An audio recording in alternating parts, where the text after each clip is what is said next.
Chapter 1074. Everyone seemed to be struggling to accept this development. Oh, that's right, I also obtained Shihaizi's complete water-type inheritance in the tomb. Lan Xiaoni continued with a smile. This time, all of the Spirit Fish Clan cultivators suddenly became excited. You obtained Senior Shihaizi's water-type inheritance? Yu Feiyu was elated. That's right. A faint smile appeared on Lan Xiaoni's face.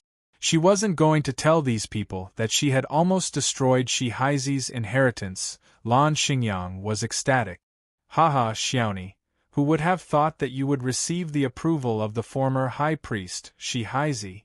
Well done. You are the future hope of our Spirit Fish Clan.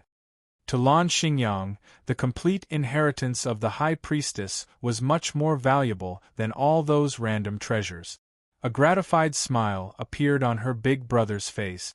He didn't think that big sister Salted Fish would be so successful. All of the Spirit Fish Clan members were elated, and the atmosphere was very joyous. A faint smile appeared on Lan Xiaoni's face as she looked at her elated family and seniors. She actually had an even more important reward that she hadn't mentioned. However, that power involved far too many things, such as the ancient heavenly fiend Celestial, the two major tribes of the West Sea, the human race. Everything was shrouded in mystery. Enlin and her had agreed to keep that power a secret for now, and they would decide whether or not to disclose it to the public after they unraveled the oracle bone inscriptions on Tianqingji's back. There was also something else that Enlin was very concerned about. The humanoid water creature had told Lan Xiaoni to destroy the human race, but Enlin was also a human, so why didn't the humanoid water creature kill him first? It was like a general sending people to destroy an enemy army. Then, there was a known enemy general sitting off to the side, but the general chose to ignore him and even engage in small talk. Was this selective blindness? Mr. Enlin, don't be too dejected. It's just an inheritance, and the inheritance of our West Sea might not be suitable for you. It's best for you to take the treasure trove. Guyu offered words of consolation. I'm actually quite satisfied. Even though the inheritance of the West Sea isn't very useful, Senior Tianqingji still gave it to me, Enlin replied. Guyu, Lan Xingyang, Yu Feiyu. He's just a human, but he was able to obtain the inheritance of the High Priestess of the Heavenly Turtle Tribe. How did he do that? Yu Feiyu was extremely excited. Let's not talk about anything else. Right now I just want to kill this pretentious prick. Lan Xingyang said solemnly. No, father. Lan Xiaoni stepped forward. My face hurts a little. Please, can't you tell me what you've learned? Guyu said angrily as he rubbed his face. The atmosphere suddenly became very tense. They had thought that they were evenly matched, but it turned out that Enlin had what Lan Xiaoni didn't have. Enlin had everything that Lan Xiaoni had, ahem. Senior Guyu, how about we decipher the secrets of the two races first? Enlin changed the subject. As soon as he said that, everyone present became excited. That was something that the two former high priests had told them. It was an important piece of information that concerned the future of the two races. How could they not take it seriously? Don't panic. Based on my calculations, the day after tomorrow is the best time to reveal this secret. Lan Xingyang urged. Enlin was astonished. Did they have to pick a good day to reveal this secret? Yu Feiyu nodded in agreement. Indeed, the day after tomorrow is the best time. Why don't you all come to the Sea Heart Palace and wait patiently? We'll be sure to entertain all of you. Guyu chuckled coldly. Hee, don't even think about tricking me into going to your formation. Do you think I'm stupid? This secret was discovered by Mr. Enlin, so it's not up to you to decide when to reveal it. Not only were Lan Xingyang and Yu Feiyu not enraged by this, but they even made their way over to him. Lan Xingyang chuckled. All right, fellow Taoist, Guyu is right. Let's go to your moving Heavenly Star Island. Mr. Enlin, I'll accompany you for a few days. Yu Feiyu floated toward Enlin with a gentle smile on her face, as if she were a gentle big sister. And Lin was astonished once again. How could she be so shameless? She was a Tao integration stage, super mighty figure. Don't degrade yourself. And Lin had underestimated just how attractive this secret was to the two tribes of the West Sea. For the future of their tribes, what was dignity? And Lin didn't really care about this. After all, the secret belonged to the Heavenly Turtle tribe and the Spirit Fish clan to begin with. He only wanted to know what the secret was, so he didn't mind sharing it with the two tribes. That was what he thought, but that didn't mean that the Heavenly Turtle tribe thought the same. Guyu was about to explode with rage, and it immediately called for help via voice transmission talisman in an attempt to get rid of these clingy little monsters by force. This secret was extremely important to it. Lan Xingyang spoke with a pained expression. Mr. Guyu, the patriarchs have already said that this secret pertains to the fate and future of our two tribes. We should work together and fight together. What you're doing is going against the original intent of our patriarchs. Guyu chuckled coldly. Don't use our patriarchs to intimidate me. We can reveal the secret, but the Heavenly Turtle tribe has to see it first. What if it's a supreme treasure or inheritance that can rule over the West Sea? There's a huge difference between the Heavenly Turtle tribe spirit and the Spirit Fish clan spirit. It didn't hide its thoughts, and it continued. The Heavenly Turtle tribe doesn't want to compete with the rest of the world, but we also don't want to be oppressed by the Spirit Fish clan. And Lin and Lan Xiaoni looked at one another with peculiar expressions on their faces. If it really was about ruling over the West Sea, Senior Guyu, you've already lost before even seeing the secret. With the help of Lan Xiaoni, the Heavenly Turtle tribe could only become An Lin's underling in the future, and then Lan Xiaoni would become An Lin's underling. The hierarchy of the West Sea had instantly become Shrimp Soldiers, Crab Generals, Sea Monsters, Heavenly Turtle Tribe, Spirit Fish Clan, and An Lin. TSK, TSK, TSK. He was getting a little excited just thinking about it. No one knew about the ecstasy in An Lin's heart aside from Lan Xiaoni. Lan Xiaoni couldn't help but roll her eyes at the sight of An Lin's expression. The two sides were still bickering. Guyu really wanted to get rid of Lan Xingyang and Yu Feiyu. However, the Spirit Fish clan was adamant in their refusal to leave.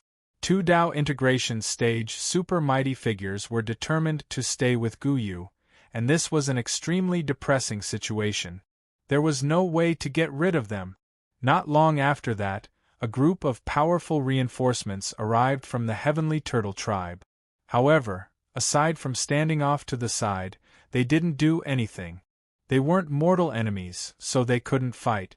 Guyu couldn't get rid of these two Tao integration stage super mighty figures, so it could only find a relatively large island in the middle of the ocean to open the secret. The overlord of the island, the mountain giant, pounced over, only to be slapped flying by Lan Xiaoni. Everyone waited on the island for 2 days, waiting for the legendary good day. Night fell. The bright moon hung high in the sky, and countless stars shone down. And Lin stood on the beach and silently pulled out a photographic crystal as he looked at the mighty figures around him. It was now time to reveal the secret. Chapter 1075. The photographic crystal in the sky exploded and was reduced to dust that dissipated into the sea breeze. It's said that it can bestow that paramount power upon a supremely talented junior from one of the two tribes as long as that junior can help it do one thing, and that is to unify the West Sea and destroy the human race. My God! It's a 6 revolution star script. F***ck off. Why don't you take a piss and look at yourself in the mirror? 2 arms and a tail. How disgusting! An Lin stood on the beach and attracted the attention of all of the mighty figures of the two tribes again. Guyu and Yu Feiyu wore extremely grave expressions as they silently set up a new enchantment barrier to keep out most of the mighty figures, leaving only a few core members within. Guyu spoke in a slow voice. I'm sure everyone remembers the ancient heavenly fiend Celestial. It was a terrifying being that almost flipped the entire West Sea upside down. Boom! After Tianqinji and Shihaisi slayed the ancient heavenly fiend celestial deep within the West Sea, they discovered a peculiar power tearing through space and fleeing into the outside world. They chased after that peculiar power and crossed the passageway between the two worlds, arriving in an unfamiliar world. That world was constructed from boundless seawater, and it was the world that the ancient heavenly fiend celestial once resided in. Yu Feiyu looked at Gu Yu. Do you want to speak, or should I?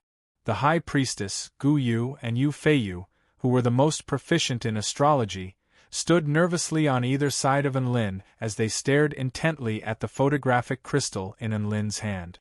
This was the fiend celestial that had brought them nightmares and terror. You're asking me? Who am I supposed to ask? Was he trying to destroy the secret in broad daylight? 4 hours later, the two high priestesses completed their analysis at almost the exact same time. Lan Xiaoni then secretly transmitted the information to Enlin through voice transmission. Gu Yu was busy deciphering the information and had no time to pay attention to Enlin. This was an extremely important matter for the two tribes of the West Sea, so there were naturally many mighty figures involved. However, Yu Feiyu had a habit of recording key words as she deciphered the information. Lan Xingyang, Lan Xiaoni, and the other pure-blooded direct descendants had the right to see what Yu Feiyu was recording. Enlin, on the other hand, stood rooted to the ground with a dumbfounded look on his face. He hadn't even cracked the code yet, but he already couldn't understand what they were saying. Yu Feiyu and Gu Yu had already activated their divine Tao enchantment barriers. Their eyes reflected the starry sky, the ocean, and the oracle bone inscriptions, and they rapidly deciphered the information. God took that strange power away. He was initially very angry and wanted to kill Shihaisi and Tianqinji. However, he made a deal with Shihaisi and Tianqinji. Why does it want us to do this? A heavenly turtle tribe mighty figure asked. Outside the barrier, the big shots sighed. They had been excited for nothing. In the end, they didn't even have the chance to watch the show. The people outside the barrier wanted to enter, but the people inside the barrier were extremely nervous. Enlin could compare this information with Gu Yu's analysis to see if there were any discrepancies. This was quite an exciting process. This time, the supreme beings of the two races were even more dumbfounded. F***ck. Could it be that they didn't even have the right to hear a secret? What was the secret? Why was it so important? Hence, the Tai Chu continent's heavenly Tao underwent a certain transformation, and it began to possess a consciousness of its own. It scattered the power of the heavenly Tao outside of this realm in order to adjust itself. In the end, they saw a god. That's right, it wasn't a self-proclaimed god. Instead, they believed that if there were gods in this world, then this god was a true god. Senior Gu Yu, please go ahead. Enlin interjected. Gu Yu nodded. Then I'll go first. Before I reveal this secret, I hope that all of you can swear Tao heart vows that you won't reveal this secret to anyone. The star chart, sea chart, and text chart. How to branch and combine them is also a difficult task. Gu Yu was revealing all of these things that all of the mighty figures present were aware of. However, countless mighty figures began to let loose cries of surprise. Based on the fact that it represents the will of the heavenly Tao. Gu Yu continued, the ancient Tai Chu realm was destroyed by the infinite expansion of the heavenly Tao. The unconscious and unsupervised heavenly Tao was destined to fail. After a short while, Gu Yu spoke with a grave expression. The words on Tianqinji's shell speak of a secret that could shake the entire continent. After deciphering the secret, both of them were extremely astonished.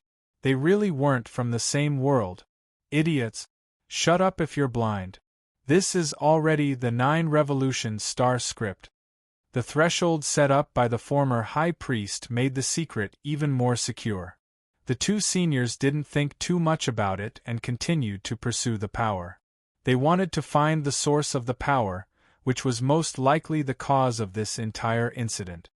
The two high priests, Tianqinji and Shihaisi, sacrificed their divine tool, the Dead Sea God sealing spear, and burned almost all of their life force to finally slay the ancient heavenly fiend celestial. This secret was not something that could be deciphered by normal cultivators. Even Tao integration stage super mighty figures wouldn't be able to decipher it. All of the mighty figures within the enchantment barrier didn't mind Enlin's rudeness. Instead, they listened to his advice to a certain extent. Wah, just what did the pangolin say? I don't understand.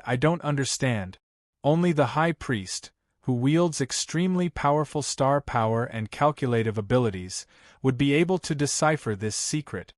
Everyone nodded. Some of them had even experienced that battle, and their hearts would tremble at the mention of the ancient heavenly fiend celestial. Even a god with the ability to create worlds wouldn't be referred to as such by those two, right? Yu Feiyu was a little slower, but taking into account his strange fetish, there wasn't much of a disparity between the two of them. Ah, did someone decipher it just now? Even if it's just a paragraph or a single word, that's fine. I really can't accept this. All of the mighty figures felt like there was no problem, and they all made vows. All of the return to void stage mighty figures discussed spiritedly among themselves. All of the mighty figures present were dumbstruck. All of the mighty figures listened with rapt attention. Enlin didn't hesitate any longer, and he tossed the photographic crystal into the sky. The special text on Tianqinji's tortoise shell was projected onto the beach. I think it says that if the Spirit Fish Clan and the Heavenly Turtle tribe mate, a supremely talented prodigy will be born. Little Turtle Immortal, please agree to be with me. Gasp! Lan Xingyang and Yu Feiyu reluctantly agreed under High Priest Gu Yu's insistence. If the secret involved treasures and inheritances, then the Heavenly Turtle tribe would have priority. This was the first time they had heard of a being referred to as a god by a Tao integration stage super mighty figure. He had already heard of Yu Feiyu's version. It was Gu Yu who did it. And that god is actually one of the heavenly Tao's self-regulating heavenly gods, the ocean. Everyone drew a sharp intake of breath as they stared at Gu Yu in astonishment. Some of them also turned to look at Enlin, upon which they were greeted by the sight of Enlin's astonished and perplexed expression.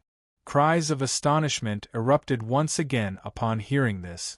Say, what is the secret? Enlin.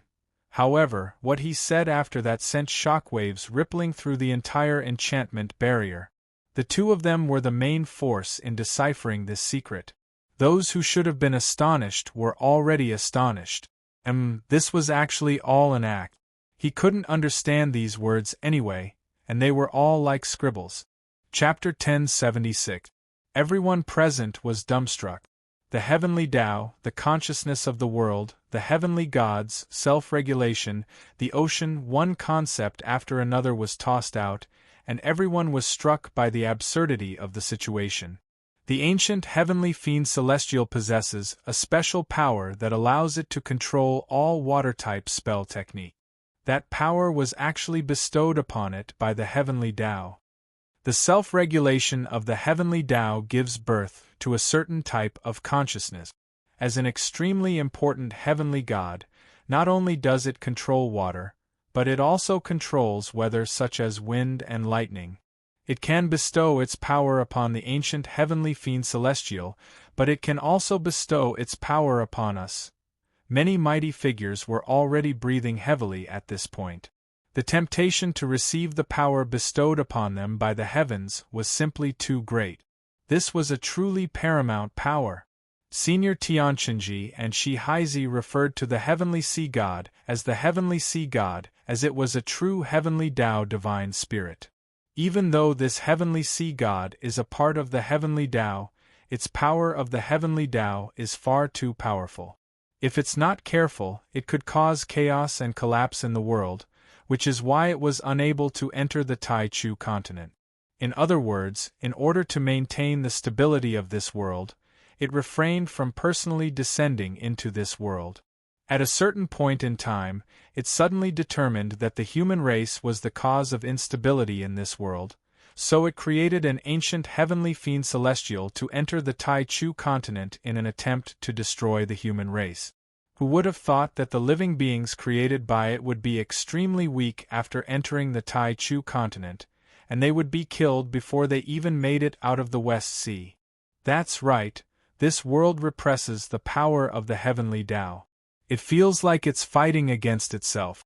It's very contradictory, but it's a form of consciousness that exists to maintain stability. Hence, when the heavenly sea god saw the two high priests, it had an idea. If it bestowed a power of the heavenly Tao upon a living being that originally existed in this world, would it be able to break free from this repression? Lin and Lan Xiaoni looked at each other silently. If they were not mistaken, the power that Lan Xiaoni had obtained was the power of the heavenly Tao of the water element. It really did sound quite scary. Furthermore, it was quite clear that Lan Xiaoni's power hadn't weakened in the slightest, and she was still alive and kicking.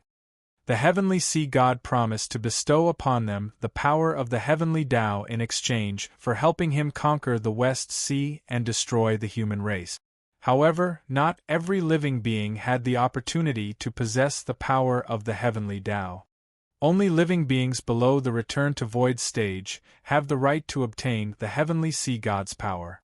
All of the spirit fish clan mighty figures looked at one another before turning toward Lan Xiaoni. Lan Xingyang couldn't help but ask, "Little and I, you seem to have an innate chaotic water spiritual root, right? Then, did you see the heavenly sea god?" Lan Xiaoni shook her head with a confused expression. "No, the two high priestesses didn't mention this to me. Perhaps I'm not fated to be with them?" Lan Xingyang nodded skeptically and didn't pursue the matter. On the surface, the two high priests agreed to the heavenly sea god's conditions to find suitable living beings to carry out this mission. The power of the heavenly Tao was simply too alluring. As long as a living being possessed the power of the heavenly Tao, the two tribes would definitely rise to new heights. They spent the last of their lives constructing the tomb and performed a final divination to predict the fate of the two tribes before handing out the keys and awaiting the arrival of that day. The two high priests could only vaguely sense when the day of the secret would be revealed. During this long period of time, a few prodigies with innate chaotic water spiritual roots had appeared, but none of them were the catalyst for this event. It wasn't until the Purple Star incident that the heavenly sea god's words were confirmed. Only then did the two high priests finally decide to reveal the secret to the public. This was the true catalyst for them to draw upon the stars in the sky to bless the first living being with an innate chaotic water spiritual root after the destruction of the Purple Star. They would then wait for that living being to reach the soul formation pinnacle stage before entering the tomb to receive the inheritance. As for how they were going to conquer the West Sea and destroy the human race, they said, the bearer of the power of the heavenly Tao would find out. All of the mighty figures turned to look at Lan Xiaoni in unison as Gu Yu spoke. Lan Xiaoni shuddered, and she stumbled back a couple of steps with a confused expression. "Why are you all looking at me again? I already told you, I'm not the fated one, and I didn't receive the power of the heavenly Tao." A doting smile appeared on Yu Feiyu's face. "Princess, you're the only living being with an innate chaotic water spiritual root after the destruction of the Purple Star. What a coincidence, right? No new keys have been issued to the tomb, which means that the mission of the two high priests has come to an end." Lan Xiaowang chimed in, "Big sister, this is so bad *SS. You're the woman who's going to become the sea monarch. What's there to hide?" As for Lan Xiaoni's father, Lan Xingyang, he was grinning from ear to ear. All of the spirit fish clan mighty figures were already rejoicing with joy. Sigh. Who would have thought that I would have to experience something so heart-wrenching at such an old age? Gu Yu sighed with resignation. He felt like he could already envision Lan Xiaoni stomping on his back and forcing him to surrender to her. All of the heavenly turtle tribe mighty figures wore dejected expressions on their faces, and some of them were even looking at Lan Xiaoni with enmity in their eyes. Lan Xiaoni was still trying to explain herself in a loud voice, but all of the mighty figures thought that she was just too scared to say anything. That's right, no matter how much Lan Xiaoni tried to deny this, no one would believe her. She couldn't help but turn to Enlin for help. At this moment, most of the mighty figures turned to look at Enlin. Some of them wore contemplative expressions, some of them had a hint of danger in their eyes, some of them were deep in thought, and there were even some who were looking at him with anticipation. Enlin was the only human here. It was quite clear that he was a traitor among them. They had revealed their secrets and were plotting to destroy the human race, but another human was listening intently from the sidelines. What the hell was going on? In any case, this didn't seem right at all. Enlin's face convulsed slightly. What was it like to be stared at by 5 Dao integration stage super mighty figures, including Gu Yu, Yu Feiyu, and Lan Xingyang at the same time? Things seemed to have spiraled out of his control. I suddenly remember that this little friend here is a human. He's the sect leader of the 4-9 Immortal sect, Enlin. I know him. He's heard all of our secrets. We can't let him live. Enlin is extremely powerful, and he has a powerful backer who has close ties with the Celestial Court. It's not a good idea for us to just kill him like this, is it? Don't forget that we have a mission to execute the heavens and destroy the entire human race. The Celestial Court has to be destroyed as well, so what are you scared of? All of the mighty figures discussed spiritedly among themselves. Enlin was drenched in cold sweat. Chapter 1077. Enlin was in a state of panic. He was like a little lamb that had stumbled into a wolf's den. How could he get out of this predicament? The Jade Bone Immortal Bug and Tina both entered battle mode. A faint, refreshing aroma wafted toward them. A blue figure suddenly appeared and positioned itself in front of Enlin. No one dares to touch Big Boss Enlin. Otherwise, don't blame me for being merciless. Lan Xiaoni summoned her white ball and raised her brows as she yelled at all of the mighty figures. A Spirit Fish Clan mighty figure chuckled lightly upon seeing this. Don't mess around, princess. How are you going to be merciless to us? Any one of us can subdue you easily. Only then did Lan Xiaoni realize that she seemed to be the weakest among this group of living beings. She was very scared, but a determined expression appeared on her face as she suddenly materialized an ice blade and placed it against her own neck. If you dare to touch Big Boss Enlin, I'll kill myself in front of you. Boom. Her words were like a clap of thunder that stunned all of the living beings present. All of the humans stared at Lan Xiaoni with astonishment on their faces. Even Enlin was a little dazed. Even though Lan Xiaoni couldn't defeat them, what if she chose to commit suicide? Who could stop her? Forcing a person who was likely to become the future overlord of the ocean and revitalize the two races to commit suicide was something they absolutely didn't want to see. Xiaoni, have you gone insane? Put down your weapon. Lan Xingyang couldn't help but let loose an enraged roar upon seeing this. Lan Xiaoni placed the ice blade against her neck with a cold expression. Big Boss Enlin saved my life. Without him, I wouldn't even have a chance to escape from that tomb, so I'm returning the favor now. All the grand cultivators were stunned by the resolute figure. They didn't dare to get any closer.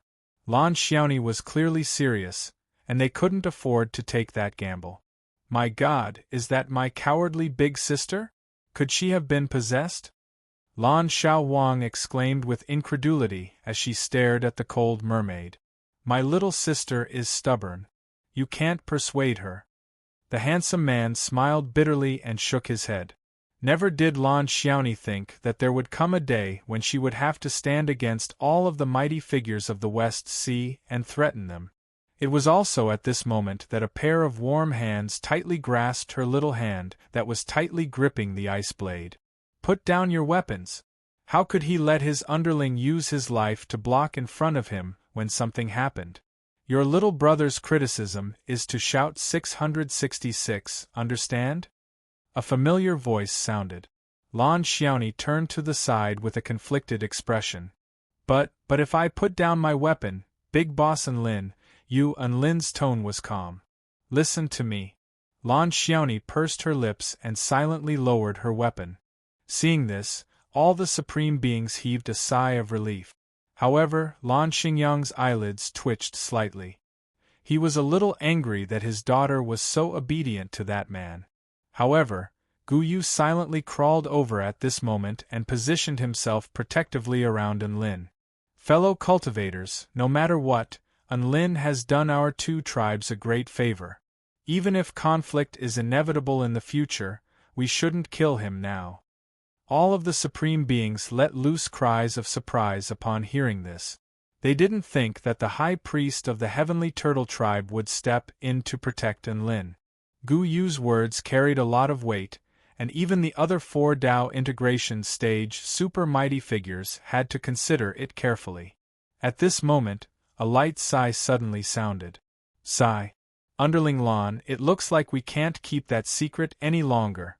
Lan Xiaoni turned toward the man beside her with a hint of surprise on her face, and a resigned sigh appeared on her face, as if she knew what he was thinking. Seeing as that's the case, Big Boss, are you going to announce the truth? The truth? All of the Spirit Fish Clan and Heavenly Turtle Tribe mighty figures turned toward Enlin. Could it be that there was more to this than meets the eye? Enlin's white robe danced around him, and a sharp light flashed through his eyes as an invisible aura slowly gathered around him, making all of the mighty figures' hearts clench. He pulled out a lavish golden crown from his storage ring. Regal crown. This was refined from the essential blood and spine of a divine dragon extracted by Dragon Tribe mighty figure Xiao Tuesday. It can unleash boundless dragon might and is a must-have for flexing. Enlin placed the regal crown on his head, and his eyes suddenly turned a pure golden color as a paramount divine might erupted from his body. Divine might technique. His divine sense was comparable to that of a top-rate return to void stage mighty figure, and the combination of the regal crown and the divine might technique made all of the mighty figures feel an extremely terrifying aura emanating from Enlin's body. It was as if they were facing a paramount god in the heavens. Gasp! This power! What a terrifying aura! He's a soul formation stage cultivator. For some reason, all of the mighty figures within the enchantment barrier had their auras suppressed by Enlin. Enlin raised his head and looked directly at all of the mighty figures before him as his voice was imbued with boundless divine might. That's right, I'll tell you the truth right now. Underling Lan has indeed received the power of the heavenly sea god, the power of water. That's right, I do possess the power of the heavenly sea god. Lan Xiaoni finally nodded and admitted to Enlin's act. Her words created another massive stir among all of the mighty figures present. Even though many of the mighty figures had already guessed this, the fact that she had admitted to it in person created an even greater stir. Some of the Spirit Fish Clan mighty figures even had tears flowing down their faces. This is the greatest fortune of our tribe.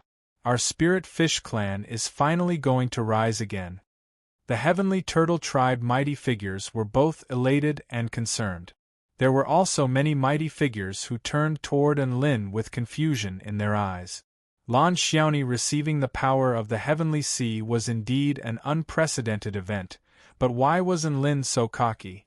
The corners of the Supreme Being's mouths twitched involuntarily when they saw him acting like he was the most powerful being in the entire world. They all understood this logic, but what was Enlin trying to do? What did this have to do with him? A faint smile appeared on Enlin's face, as if he had sensed the confusion in all of the mighty figures' eyes. Lan Xiaoni is the ruler of the heavenly sea god, so do you know who I am? Enlin's powerful question had all of the mighty figures dumbstruck. Who was Enlin? Aside from being the war god of the Celestial Court and the sect leader of the 4-9 Immortal sect, he didn't seem to have any other identities. Do you really not know what my other title is? A divine might appeared in Enlin's eyes, and he splayed open his hands as countless bolts of lightning crackled and crackled between his palms. Golden bolts of lightning tore through space, exuding dazzling light. Most of the mighty figures present came to a realization upon seeing this. This was a title that could shake the entire continent. A smile appeared on Enlin's face. That's right. I am the master of all lightning in this world. Tamer of divine lightning. Lan Xiaowang interjected with excitement. All of the mighty figures. Enlin, everyone suddenly fell silent. Enlin braced himself and continued in a thunderous voice. I am the heaven's chosen one who can control all of the lightning in this world. I am the wielder of the heavenly lightning god. Boom. Enlin's words were like a bolt of divine lightning that struck all of the mighty figures present, leaving them completely rooted to the spot. Chapter 1078. Super Heavenly Lightning God? Lan Xingyang was dumbstruck. The wielder of the heavenly lightning god? Guyu stared at Enlin with astonishment etched on its face. Enlin's words were far too earth-shattering, and all of the mighty figures present were stunned once again. Many of them had yet to come to their senses. Waves of shock surged through Lan Xiaoni's heart. She didn't think that Enlin would dare to go so far. The mermaid princess could only try her best to maintain her composure in order to prevent herself from being exposed. Enlin clasped his hands behind his back with a faint smile. That's right, that's me. Nonsense. How could you be the wielder of the heavenly lightning god? Some of the Spirit Fish clan mighty figures refused to believe this and roared in denial. No, he really is a possibility. Yu Feiyu, the most revered member of the Spirit Fish clan, suddenly spoke up to slap her subordinates in the face. Haven't you heard of Enlin's other title? He's the Lord of Transcendence. All of the mighty figures present were no idiots. Almost all of them fell silent upon hearing this, and they fell into deep thought as they stared at Enlin with astonishment in their eyes. Guyu shook its head. I was wondering how there could be a power that transcends the laws of this world that can control divine lightning. So it's just the heavenly Tao playing with itself. Now that makes sense. Many of the mighty figures also came to a realization. That's right, the most astonishing person in this world with lightning wasn't the Western Celestial Court's heavenly emperor of supreme polarity. Instead, it was Enlin standing before them, the Lord of Transcendence who could control divine lightning. No, that alone doesn't necessarily prove your identity. It could just be that your constitution or cultivation method is special. Lan Xingyang quickly repressed the astonishment in his heart, but he still raised a question. Enlin seemed to have anticipated that there would be questions, and his expression didn't change in the slightest. Underling Land's power allows me to control all water-type spell techniques, while my power allows me to control all lightning-type spell technique. This can't be faked, including divine lightning. Similarly, a mere Dao integration stage lightning-type spell technique. Lan Xingyang's eyes narrowed slightly. What do you mean? Enlin looked at all of the mighty figures present, and a proud expression appeared on his face as he spread open his arms. I'm not targeting anyone. All I want to say is that all of the lightning-type spell techniques used by all of you are trash in my eyes. Asterisk hiss, asterisk, all of the mighty figures' eyes widened as they stared at Enlin in shock. Even Tina and the Jade Bone Immortal Bug were beginning to lose their cool. The Jade Bone Immortal Bug transmitted her voice to Xiao Na. Big sister Xiao Na, isn't Master flexing a little too much? He's drawing everyone's aggro. Tina transmitted her voice with uncertainty. Probably, not a problem. I've already secretly prepared a spatial divine technique. If we really are in mortal danger, I'll take you with me even if I have to die. Enlin didn't pay attention to everyone's expressions, and his mood became even more indifferent and arrogant. If any of you are unconvinced, feel free to strike me with lightning. If I don't kill Lei Ri, consider it my loss. All the mighty ones were shocked. What a frightening aura! Was this the demeanor of the heavenly lightning god, the super heavenly lightning god? It had to be said that Enlin's confidence and pride had won the hearts of many of the mighty figures present. Of course, there were also some who were unconvinced and wanted to give it a try. Alright. Lan Xingyang stood up first with battle intent surging from his body. If that's the case, then allow me to experience your power. The fact that a Dao integration stage super mighty figure was going to participate in this battle instantly put an end to all of the other mighty figures present. A Dao integration stage lightning technique should be able to instantly reduce a return to void stage mighty figure to dust, right? Lan Xingyang was definitely the best candidate to verify this. Big Boss Enlin. Lan Xiaoni turned to Enlin with a concerned expression. Enlin offered a comforting smile. Don't worry, I won't do anything that I'm not confident in. Stand back in case you're caught up in the shockwaves. Soon, a vast expanse of empty space was cleared out with Enlin at the center. Be careful, Mr. Enlin. I might have gone a bit too far, so don't blame me if you die. Lan Xingyang made a hand seal as he spoke in a slow voice. Vital energy instantly surged for several dozen kilometers as gale-force winds swept through the air. Blue lightning imbued with an extremely terrifying power of the divine Tao surged through the air. All of the mighty figures retreated even further away from Enlin upon seeing this. They knew that Lan Xingyang wasn't joking when he said that he was going to use his power of the divine Tao. Soon, the lightning converged to form a blue whale, and each and every one of its tails caused the space around it to crack open and collapse. All of the return to void stage mighty figures present were feeling extremely fearful. It was quite clear that this blue whale could even kill a return to void final stage mighty figure. The blue whale's body curved before abruptly springing forward at a speed so fast that it was impossible to follow with the naked eye as it crashed toward Enlin with terrifying might. Tina, the jade bone immortal bug, and Lan Xiaoni all had their hearts in their throats as they stared intently at the dazzling blue whale lightning technique. However, Enlin only extended a single finger. Gotcha! It was as if time and space had stopped. The blue whale suddenly stopped in midair. Only the lightning that lit up the entire night sky and the spatial rifts in its wake were a testament to the fearsome power of the blue whale's attack. Enlin pointed at Lan Xingyang with his index finger. F***CK off. A cold voice sounded. The blue whale suddenly changed directions before crashing toward Lan Xingyang with even more terrifying power. Lan Xingyang's expression shifted drastically, and his power of the divine Tao transformed into a massive palm that swept toward the lightning blue whale. Boom! An earth-shattering boom erupted. Lightning exploded, and destructive power pulverized everything around it. Some of the nearby mighty figures didn't even have time to react and were knocked flying by the terrifying shockwave. When the lightning dissipated, Lan Xingyang was still standing on the spot, but his outstretched hands were showing signs of being charred black. All of the mighty figures were dumbstruck as they stared at the scenes unfolding before their eyes. Enlin wounded Lan Xingyang? He really wasn't lying when he said that he could control all lightning techniques. Then he really is. Many of the Spirit Fish Clan and Heavenly Turtle Tribe mighty figures turned toward the white-robed man with reverence in their eyes. Lan Xingyang took a deep breath.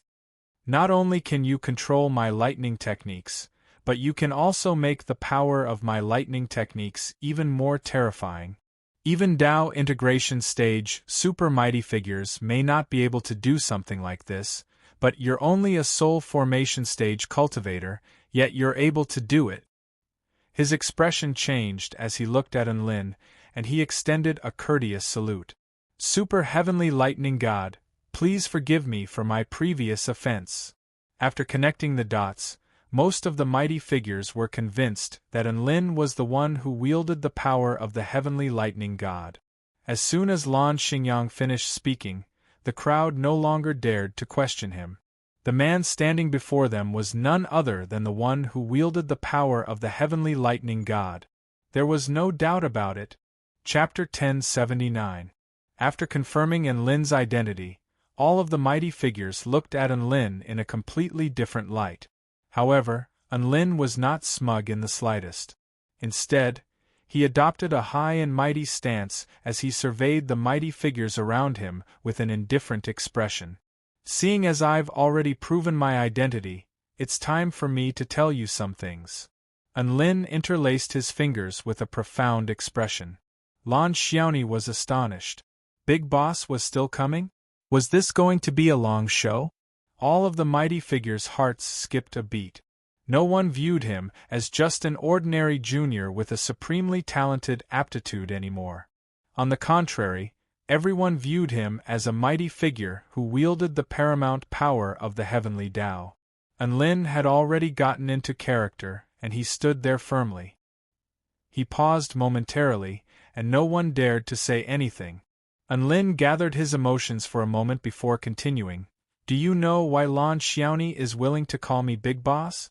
The fact that I've protected her is one of the reasons, but after obtaining the power of the heavenly Tao, her status has become extremely lofty and transcendent, so why is she still willing to call me Big Boss? Lan Xiaoni snuck a glance at Lin, as if she was a little displeased. She was clearly calling him Big Boss out of her own free will. That was what she thought, but no one else thought the same. All of the mighty figures' curiosity was piqued, and a heavenly turtle tribe mighty figure couldn't help but ask, Heavenly Lightning God, why is that? Because. A faint smile appeared on Lin's face. My power of the heavenly Tao is of a higher level than Lan Xiaoni's. All of the mighty figures' eyes widened upon hearing this. Lin continued in a calm and collected manner. Lan Xiaoni inherited the power of the ancient heavenly fiend celestial. Think back, how is the power of the ancient heavenly fiend celestial different from mine? Everyone fell silent again. A thoughtful expression appeared on Yu Feiyu's face after a short while. The power of the ancient heavenly fiend celestial can control all water-type spell techniques, but an heavenly lightning god, not only can you control lightning-type spell techniques, but you can also enhance the power of these spell techniques, Lin smiled. Smart. Taking the enemy's lightning for your own use is only a basic power of the heavenly Tao. However, being able to enhance the power of your own lightning is an even higher power of the heavenly Tao. Why? This is because I am an existence on the same level as the heavenly sea god. I am the will of the heavenly Tao, and I wield paramount power. As soon as these words were spoken, the crowd was in an uproar. All of the mighty figures stared at Lin in disbelief. Tina and the Jade Bone Immortal Bug were also astonished. It's over, it's over. Master is really going crazy. Giant Lin sure has guts. At this moment, a rational mighty figure retorted, Don't joke with us, super heavenly lightning god. It was clearly stated in the secret that the true heavenly gods of the heavenly Tao are unable to enter the Tai Chu continent. Lin chuckled and waved a hand through the air. Don't forget that the heavenly sea god is the only one who can't enter that place. I'm different. Gasp. The useless heavenly sea god? Some of the supreme beings felt their hearts tremble, and their ears buzzed. Lan Xiaoni's lips twitched involuntarily. Lin continued in an indifferent voice, Why can I enter the Tai Chu continent? This is a journey of the heavenly Tao to become immortal. After sealing the heavenly Tao, one can fuse with the ordinary life forms of this world before slowly developing this power. This is quite similar to the heavenly sea god's ability to use the living beings of this continent to carry out his mission. Guyu exclaimed, What a beautiful imagination, Senior Guyu. Lin heaved a sigh of praise in his heart before continuing, All of you who have read up on me will discover what's so special about me. Aside from me, have any of you ever seen a Tao body stage cultivator slay a mighty figure at the Return to Void Pinnacle stage? Have any of you ever seen a cultivator reach the Soul Formation Pinnacle stage after just a few years of cultivation? Have any of you ever seen a Soul Formation stage cultivator as bad *SS as me? None of the mighty figures were able to answer these three questions. There really was no one on the entire continent who was as bad *SS as him. Some of the Return to Void stage mighty figures were already trembling as they stared at Lin with awe and veneration on their faces. A smile appeared on Enlin's face. I'm so bad *SS not because of how supremely talented I am, but because I am a part of the heavenly Tao. All of the mighty figures were scared ***less. They had thought that Enlin was like Lan Xiaoni, who had been chosen by the heavenly Tao to complete some kind of mission. Never would they have thought that Enlin was the heavenly Tao itself. However, Enlin suddenly changed the subject. You don't have to be too nervous. I've already transformed into a mortal, so I've been tainted by the aura of a mortal. Aside from being a little bad *SS, I'm actually the same as all of you. Just treat me like a normal living being. Some of the mighty figures trembled in fear.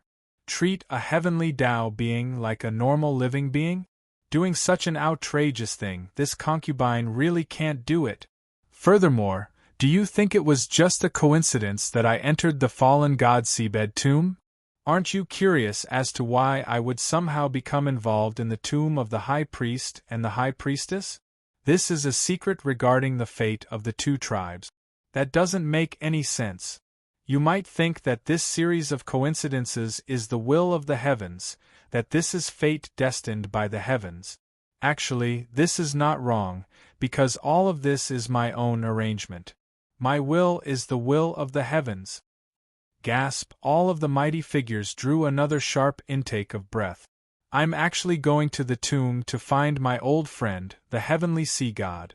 I'm going there to tell it in person to stop its bullsh *T plan. My ultimate goal is actually the same as it. We both want to maintain the stability of this world and avoid the tragedy of the ancient Tai Chu realm from happening again. If the mission of the heavenly sea god of water is to rule over the West Sea and destroy the human race, then what is the mission of the heavenly sea god of lightning? As the possessor of the heavenly lightning god of water, my mission is to rule over the West Sea and destroy the human race. A smile appeared on Enlin's face as he looked at all the mighty figures who were listening respectfully to him. My mission is to revive the human race and ensure the stability of this world. A smile appeared on Enlin's face as he looked at all of the mighty figures. My mission is to revive the human race and ensure the stability of this world. Lan Xingyang, Gu Yu, Yu Feiyu, and all of the mighty figures stared blankly at him. Everyone present could hear a pin drop. However, Enlin's aura was extremely calm. The human race made a mistake and stabbed a hole in the sky. However, the human race is like a dagger. If I use it in the wrong place, it will hurt me, but if I use it in the right place, it will become my most powerful weapon. That's right, I choose to forgive the human race. I can sense that if I carry out my mission to destroy the human race, an unimaginable calamity will erupt in this world. However, if I choose to revive the human race, the Tai Chu continent will usher in a new era of glory. Enlin looked at all of the dumbstruck mighty figures before continuing. The heavenly sea god has already agreed to my plan. The heavenly sea god has already agreed to my plan. He has bestowed upon Lan Xiaoni the power to rule over the West Sea and assist me with all his might. This is the real deal. Hence, Lan Xiaoni is my underling Lan. Enlin turned to Lan Xiaoni with a loving expression. That's right, Big Boss Enlin. You're absolutely right. Lan Xiaoni was astonished. She was truly shocked. This was too overbearing and ridiculous. A faint smile appeared on Enlin's face as he looked up at the starry night sky and made a slight embrace with his arms. My power has yet to fully recover, and the human race still has a long way to go. Are you all willing to fight for this world with me? When the time comes, all of you will be the greatest heroes of this world. The 5 Tao integration stage mighty figures were all dumbstruck. All of the return to void stage mighty figures shuddered. All of them realized that this could be the most important turning point in the history of their entire race. The power of the heavenly Tao, it was an invitation to them. Chapter 1080. After Enlin finished speaking, he extended a worldwide invitation to the Spirit Fish clan and the Heavenly Turtle tribe mighty figures, the man who was embracing the world was so proud, so dazzling, and so inviolable. Lan Xiaoni wanted to applaud upon seeing this. To be honest, she really didn't think that the situation would evolve from a bunch of mighty figures trying to kill Enlin to Enlin inviting them to join him in reviving the human race. Lan Xiaoni was quite familiar with Enlin's situation, and even she was wondering if Enlin really was the heavenly lightning god. After all, what he said was far too true. It was simply impeccable. Even Tina and the Jade Bone Immortal Bug were beginning to have similar suspicions. Now that I think about it, Giant Enlin really is very special. I've always felt that Master was extraordinary, but who would have thought that he would be this extraordinary? Crap. Could he really be? Enlin's great deception technique had not only fooled his enemies, but he had also fooled his allies. Not only that, but he was also fooling himself as he spoke, and the more he spoke, the more he felt like he was the heavenly lightning god. For some reason, he was also starting to believe that he was the heavenly lightning god. The two high priests, Yu Feiyu and Gu Yu, were most adept at deducing certain information. All of them were astonished after conducting a comprehensive analysis of the information that Enlin had exposed. Yu Feiyu took a deep breath before speaking in a trembling voice. There is a 98% chance that Enlin possesses the power of the heavenly lightning god. He is a manifestation of the heavenly Tao, so there is a 99% chance that everything he has said is true. Gu Yu murmured, "My deductions are even higher than yours, 99% and 91%, respectively." The two Tao integration stage super mighty figures looked at each other before extending respectful salutes toward Enlin at almost the exact same time. Gu Yu pays his respects to the heavenly lightning god. Yu Feiyu pays her respects to the heavenly lightning god. Even the high priest had acknowledged Enlin's identity, so all of the other mighty figures immediately extended respectful bows toward the white-robed man. In such a situation, even a fool would know that it was better to believe that it was true than not. Moreover, the shocking facts were placed in front of them, and they had their own judgment. Tina and the Jade Bone Immortal Bug didn't. After all, they were Enlin's beast pets anyway. As Lan Xiaoni's underling, all she had to do was cheer him on, so she naturally didn't need to pay her respects.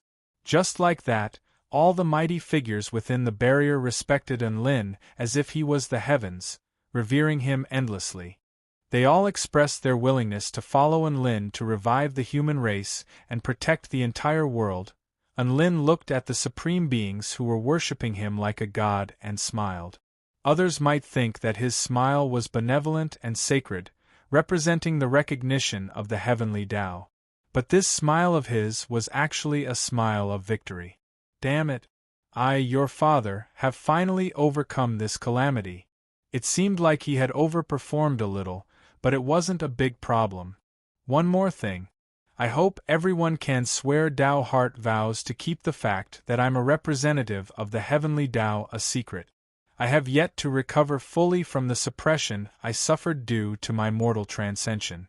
During this period of time, just keep a low profile and listen to my instructions. Enlin's words were very reasonable, and all of the mighty figures immediately swore to keep this a secret. Thus, everything progressed very smoothly. The two tribes followed the heavenly Tao into battle, and the era of glory seemed to have arrived. The enchantment barrier slowly disappeared. On the beach, all of the mighty figures outside the enchantment barrier stared at the mighty figures within with curiosity and anticipation, as if they were trying to glean some information from their expressions. They were then greeted by the sight of all of the mighty figures, and they felt as if they had received a baptism and were filled with boundless anticipation toward the future. All of the mighty figures who hadn't heard the news were astonished. My God! What have these people been through? Why does it feel so weird? Mr. Enlin, are you going back to the Kingdom of the Nine States? Do you want me to give you a ride? Gu Yu spoke with a buoyant smile, as if he had forgotten that he was the high and mighty high priest of the heavenly turtle tribe. All right, then I'll have to trouble you, Senior Gu Yu. A harmless smile appeared on Enlin's face. Why don't you leave tomorrow, Mr. Enlin? You brought the secret out of the tomb, so our spirit fish clan will naturally prepare a simple gift as thanks. Lan Xingyang spoke with a nonchalant expression. Enlin was ecstatic, and a hint of elation appeared on his face. Haha! You're far too kind, Senior Lan Xingyang. Holy F***ck, he had almost forgotten about this. Gu Yu cursed himself internally for being such a nuisance, but a benevolent smile appeared on his face again. Mr. Lan Xingyang is right. Our heavenly turtle tribe owes Mr. Enlin a debt of gratitude, so we should also prepare a gift for him. You're far too kind, Senior. Please don't prepare anything too expensive. Otherwise, I won't be able to accept such a gift. Enlin's expression was filled with righteousness, but his heart was bursting with joy. He had flexed and received a gift. This was so satisfying. All of the mighty figures outside the enchantment barrier were dumbstruck. Just what kind of secret had Enlin obtained? Why did it feel like the mighty figures of the two tribes were being so polite to Enlin? Tina, the jade bone immortal bug, and Lan Xiaoni didn't dare to say anything. They were afraid that Enlin's heavenly flying immortal acting skills would embarrass them again. Thus, Enlin stayed on the island for the night. The mighty figures of the two tribes went to pick out gifts for him. Gu Yu traveled through space and headed toward the moving heavenly star island, and it couldn't help but sigh with emotion. It had only divined that Enlin was going to be the key figure that would change the fate of the two tribes. How did he suddenly become the representative of the heavenly Tao that would lead the two tribes to glory? No, according to that theory, it wouldn't be an exaggeration to refer to him as some kind of consciousness of the heavenly Tao. He was a monarch, but Gu Yu had judged him to be a bronze monarch. This made Gu Yu doubt its own astrology skills again. Was he not suitable to be the high priestess? Should it resign and go home to raise pigs? Within the Sea Heart Palace of the West Sea, Lan Xingyang had already begun to pick out a gift. Within a boudoir, a graceful mermaid with a blue tail was diligently grooming herself in front of a white mirror shell. She had a light blue veil draped over her body, which was quite intricate, but a little short, revealing her slender, snowy white waist. Her long, inky black hair was coiled into a bun, which was held in place by a jade hairpin. She pursed her lips, which were as beautiful as a fruit. The mirage coral necklace and the red jade bracelet circled around her wrist for a long time before the final mirage coral necklace appeared on her wrist. The necklace was as white as snow, and the necklace was as red as fire, creating an intimidating sight to behold. Your Highness, you've been grooming yourself so diligently ever since you've returned. Who are you going to meet tomorrow? A beautiful mermaid asked with a curious expression. She had served the princess for a long time, but she had never seen the princess put so much effort into grooming herself. The mermaid princess looked at her beautiful features in the mirror shell and replied with a faint smile, I'm going to meet the most handsome man in the world tomorrow, of course. Chapter 1081. Enlin was meditating on the island in a leisurely manner. Some of the Spirit Fish Clan and Heavenly Turtle Tribe mighty figures had gone back to take care of business, while others continued to stand respectfully in the distance. They didn't dare to disturb Enlin, but they also wanted to personally see him off as a gesture of respect. The sky was just beginning to brighten, and waves crashed relentlessly against the reefs of the island. Tina and the jade bone immortal bug were both lying on Enlin's shoulder as they looked up at the horizon, where a sun that resembled an egg yolk was slowly appearing. Giant Enlin, you big swindler! How dare you swindle food and drinks out of me? Tina grumbled in a low voice. Enlin retorted with a serious expression, Who are you calling a swindler? I didn't want any presents at all. They offered to give me presents, and I didn't want to embarrass them, so I didn't refuse them. Tina rolled her eyes and harumphed before ignoring Enlin. Enlin finally managed to explain to his two beast pets that he really wasn't the heavenly Tao and that his survival instincts had forced him to fabricate a fake identity. The beast pets finally believed him, but they then began to point their fingers at him for swindling presents out of him, they were actually quite bored, so it was quite fun to criticize their shameless masters from time to time. As the sun rose over the horizon, a group of Spirit Fish Clan cultivators arrived. Lan Xingyang, Yu Feiyu, and the other mighty figures had arrived. And Lin also saw a very familiar figure. What a beautiful mermaid! Even Tina couldn't help but exclaim. And Lin nodded in agreement. Underling Lan has fulfilled all of my fantasies about mermaids. Perfect! Lan Xiaoni spotted An Lin from afar. She had initially wanted to happily fly over to the reef, but after thinking about it, she realized that she had to show the other side of herself to An Lin. Her goal was to make sure that he would never forget her current appearance. She couldn't allow her image to be ruined. Hence, Lan Xiaoni repressed her urge. She slowly and gracefully made her way forward before landing beside An Lin like a celestial maiden. Her hair danced in the wind, and a fragrant scent wafted toward him. Big Boss An Lin, Lan Xiaoni greeted with a smile. She was the princess of the Spirit Fish Clan, so it was a little strange for her to refer to someone else as Big Boss. However, she couldn't care less anymore. She had already gotten used to it. An Lin had a look of admiration in his eyes as he praised, "Little brother Lan, your beauty has reached a whole new level." A light blush appeared on Lan Xiaoni's face upon hearing this, and she replied in a seductive voice, I dressed up a little before I left. After all, I had to see you off." At this moment, Lan Xingyang also walked over with a hearty laugh. "Little friend An Lin, I've kept you waiting. I've prepared a small gift for you to express my gratitude." With that said, he handed a storage ring to An Lin. An Lin nodded slightly and accepted it with a carefree expression. He didn't even take another look at it as if money was like dirt to him. Lan Xingyang didn't mind. Instead, he issued a command for everyone to leave with a smile on his face.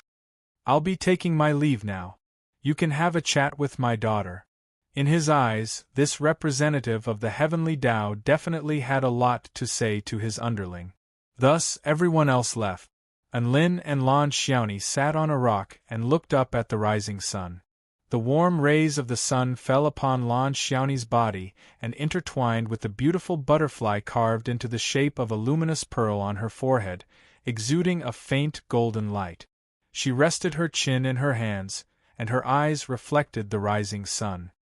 "Big Boss An Lin, you said last night that you're going to revive the human race. Is that true?" An Lin shook his head.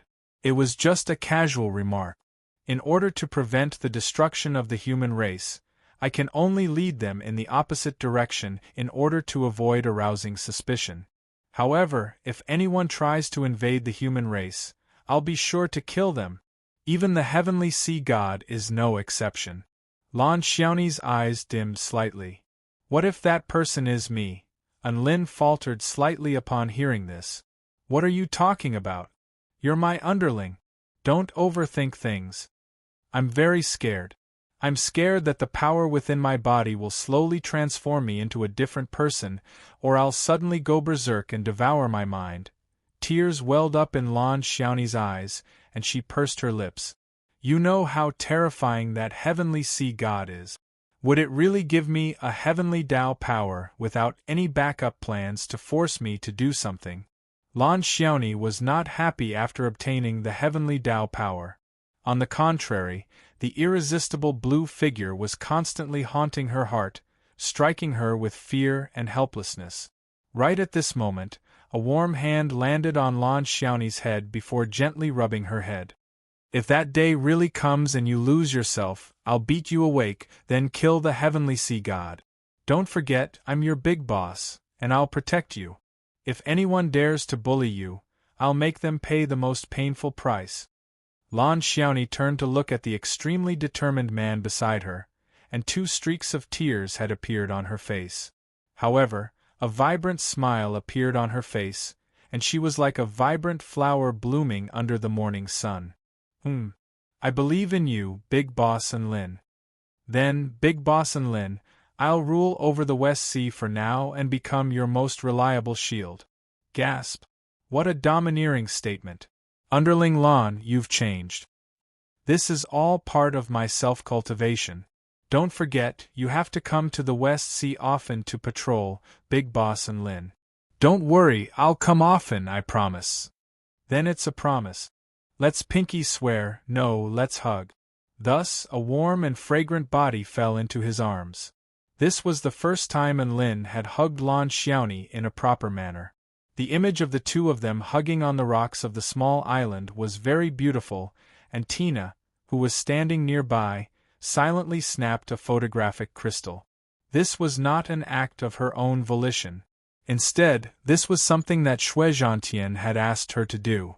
She didn't know why, but it was fine to take a picture, right? Lin and Lan Xiaoni chatted for a while longer. Lan Xiaoni's power of the heavenly Tao of water was indeed very strange. Its power was very real, but its mission was far too insubstantial. Could it be that whether or not she fulfilled her promise was entirely dependent on her character? Lin didn't know what was going on, so he could only set this aside for now. Not long after that, a turtle head crashed through space and descended upon the island. Guyu also returned with a present. Sorry to keep you waiting, Mr. Lin. I struggled for a long time before deciding on a present, but I couldn't think of what to give you. If only you were a normal cultivator, I could just give you some spirit stones. However, Mr. Lin is clearly not such a vulgar person. Lin opened his mouth, but he didn't know what to say. What he needed the most right now were spirit stones. I think that Mr. Lin is at a critical juncture in his recovery, so his safety is of the utmost importance. Hence, I used the divine rank material of our heavenly turtle tribe, the heavenly star dark shell, and injected my most powerful defensive spell technique into it. The heavenly star dark shell can be activated a total of 3 times, and each time, it can keep a Tao integration stage mighty figures attacks at bay for 10 minutes. Guyu spat out a palm-sized black turtle shell from its mouth as it spoke. This was undoubtedly the most powerful life-saving treasure for a soul formation stage cultivator. However, Lin's lips twitched upon seeing this. Is everyone in your heavenly turtle tribe like this? What? Guyu was perplexed. No. Nothing. Thank you for your kindness, Senior Guyu. Lin accepted the black turtle shell with a smile on his face. There was no way he was going to tell him that Tianqinji's inheritance was something similar to this. Lin was most likely going to become the most powerful being in the world in terms of defensive prowess among all soul formation stage cultivators. Chapter 1082. Lin knew just how valuable a life-saving treasure that could defend against attacks from Tao integration stage super mighty figures was. This was a truly lavish gift, and Guyu must have paid a heavy price for it. Lin put away Guyu's heavenly star dark shell and officially embarked on his journey home. He stood on Guyu's turtle shell and waved farewell to all of the mighty figures on the island. Lan Xiaoni stood rooted to the spot for a long time, and the determination in her eyes became more and more determined. Go! Lan Xiaoni, you can do it! When Big Boss Lin comes back, he'll see a better and more united West Sea. The Heavenly Turtle Tribe and the Spirit Fish Clan had agreed to form a temporary alliance due to Lin. The two tribes would form a West Sea alliance, which would conquer all of the sea monster tribes of the West Sea. At the same time, they would exterminate some of the evil sea tribes. The Spirit Fish Clan alone wouldn't be able to unify the West Sea. However, with the addition of the Heavenly Turtle Tribe, which had once stood aloof from worldly affairs, there was definitely hope for them to unify the West Sea. Within the spatial passageway, Lin sat on Guyu's back and pulled out a storage ring before silently refining it. Guyu's gift was a little unexpected, but it was quite valuable. Lan Xingyang's gift was most likely going to be quite good as well. He transferred his consciousness into the storage ring, and his heart rate immediately accelerated. There were vital stones. There were a whopping 1,020 vital stones. That was the equivalent of 12 million spirit stones. A wide smile instantly appeared on Lin's face. Lan Xingyang really knew how to be a smart person. Thus, his total net worth had reached 80 million spirit stones. He had been in the West Sea for close to a month, and with the money from Su Xiaolan's cooking, he had about 85 million spirit stones. He was very close to his target of 100 million. And Lin turned his attention to the other parts of the storage ring, where there were two items exuding powerful energy fluctuations. One of them was a ball with countless runes engraved upon it, and there was even a thoughtful annotation on its surface. Deep Sea Super Bomb. This is an energy core created from the compression of two high-density water veins that have been in the deep sea for over 100,000 years. It is then infused with Lan Xingyang's power of the divine Tao and can unleash a full-force attack comparable to that of a Tao integration stage super mighty figure. Note: this bomb is extremely powerful and is imbued with the terrifying power of the ocean. Only Tao integration stage mighty figures can use it from a safe distance of over 50 kilometers. And Lin, a safe distance of more than 100 miles? Do you think I can throw a bomb that far? And Lin was speechless. He silently turned his gaze in another direction. Lying quietly in the storage ring was a huge sword that was 1 meter wide and 3 meters long. This huge sword released the surging power of the ocean and was suffused with a bluish-white brilliance. There was also a note on it: Ancient Sea Immortal Sword, forged from stellar dark steel that fell in the Western Sea over 100 years. It is sharp and tough, and it can amplify lightning-type technique. It has the power to split mountains and split seas. It is an intermediate-grade immortal artifact. An elated expression appeared on Lin's face. Even though he didn't lack immortal swords, this immortal sword was clearly quite valuable. It could also amplify lightning-type techniques to a certain extent. This was most likely why Lan Xingyang had chosen to give it to Lin. There were only 3 items in the storage ring: money, bomb, and weapon. Lin sighed with emotion. I have to say, Lan Xingyang's gift is very much to my liking. Gu Yu shuddered upon hearing this. Super Heavenly Lightning God, do you not like this old turtle's gift? How about I give you a few more gifts? One had to realize that Lin hadn't given the Heavenly Star Dark Shell back when he accepted it. No, Senior Gu Yu, you've misunderstood. I really like your gift as well. Lin spoke in an urgent voice. As a swindler with a good heart, he only needed to swindle money once. After a period of hard work, Lin finally managed to pacify the old turtle. Riding on a Tao integration stage super mighty figure's steed was extremely cool and convenient. Less than 2 hours later, they arrived at the Buddhist kingdom that led directly to the kingdom of the 9 states. It had to be said that Gu Yu was a very important figure. Its arrival had even alerted Buddha Rulai of the Buddhist kingdom. Buddhist chants rang out as a golden Buddhist light enshrouded the entire sky. Shakyamuni, there's no need to be so welcoming. I'm just giving someone a gift, Gu Yu explained.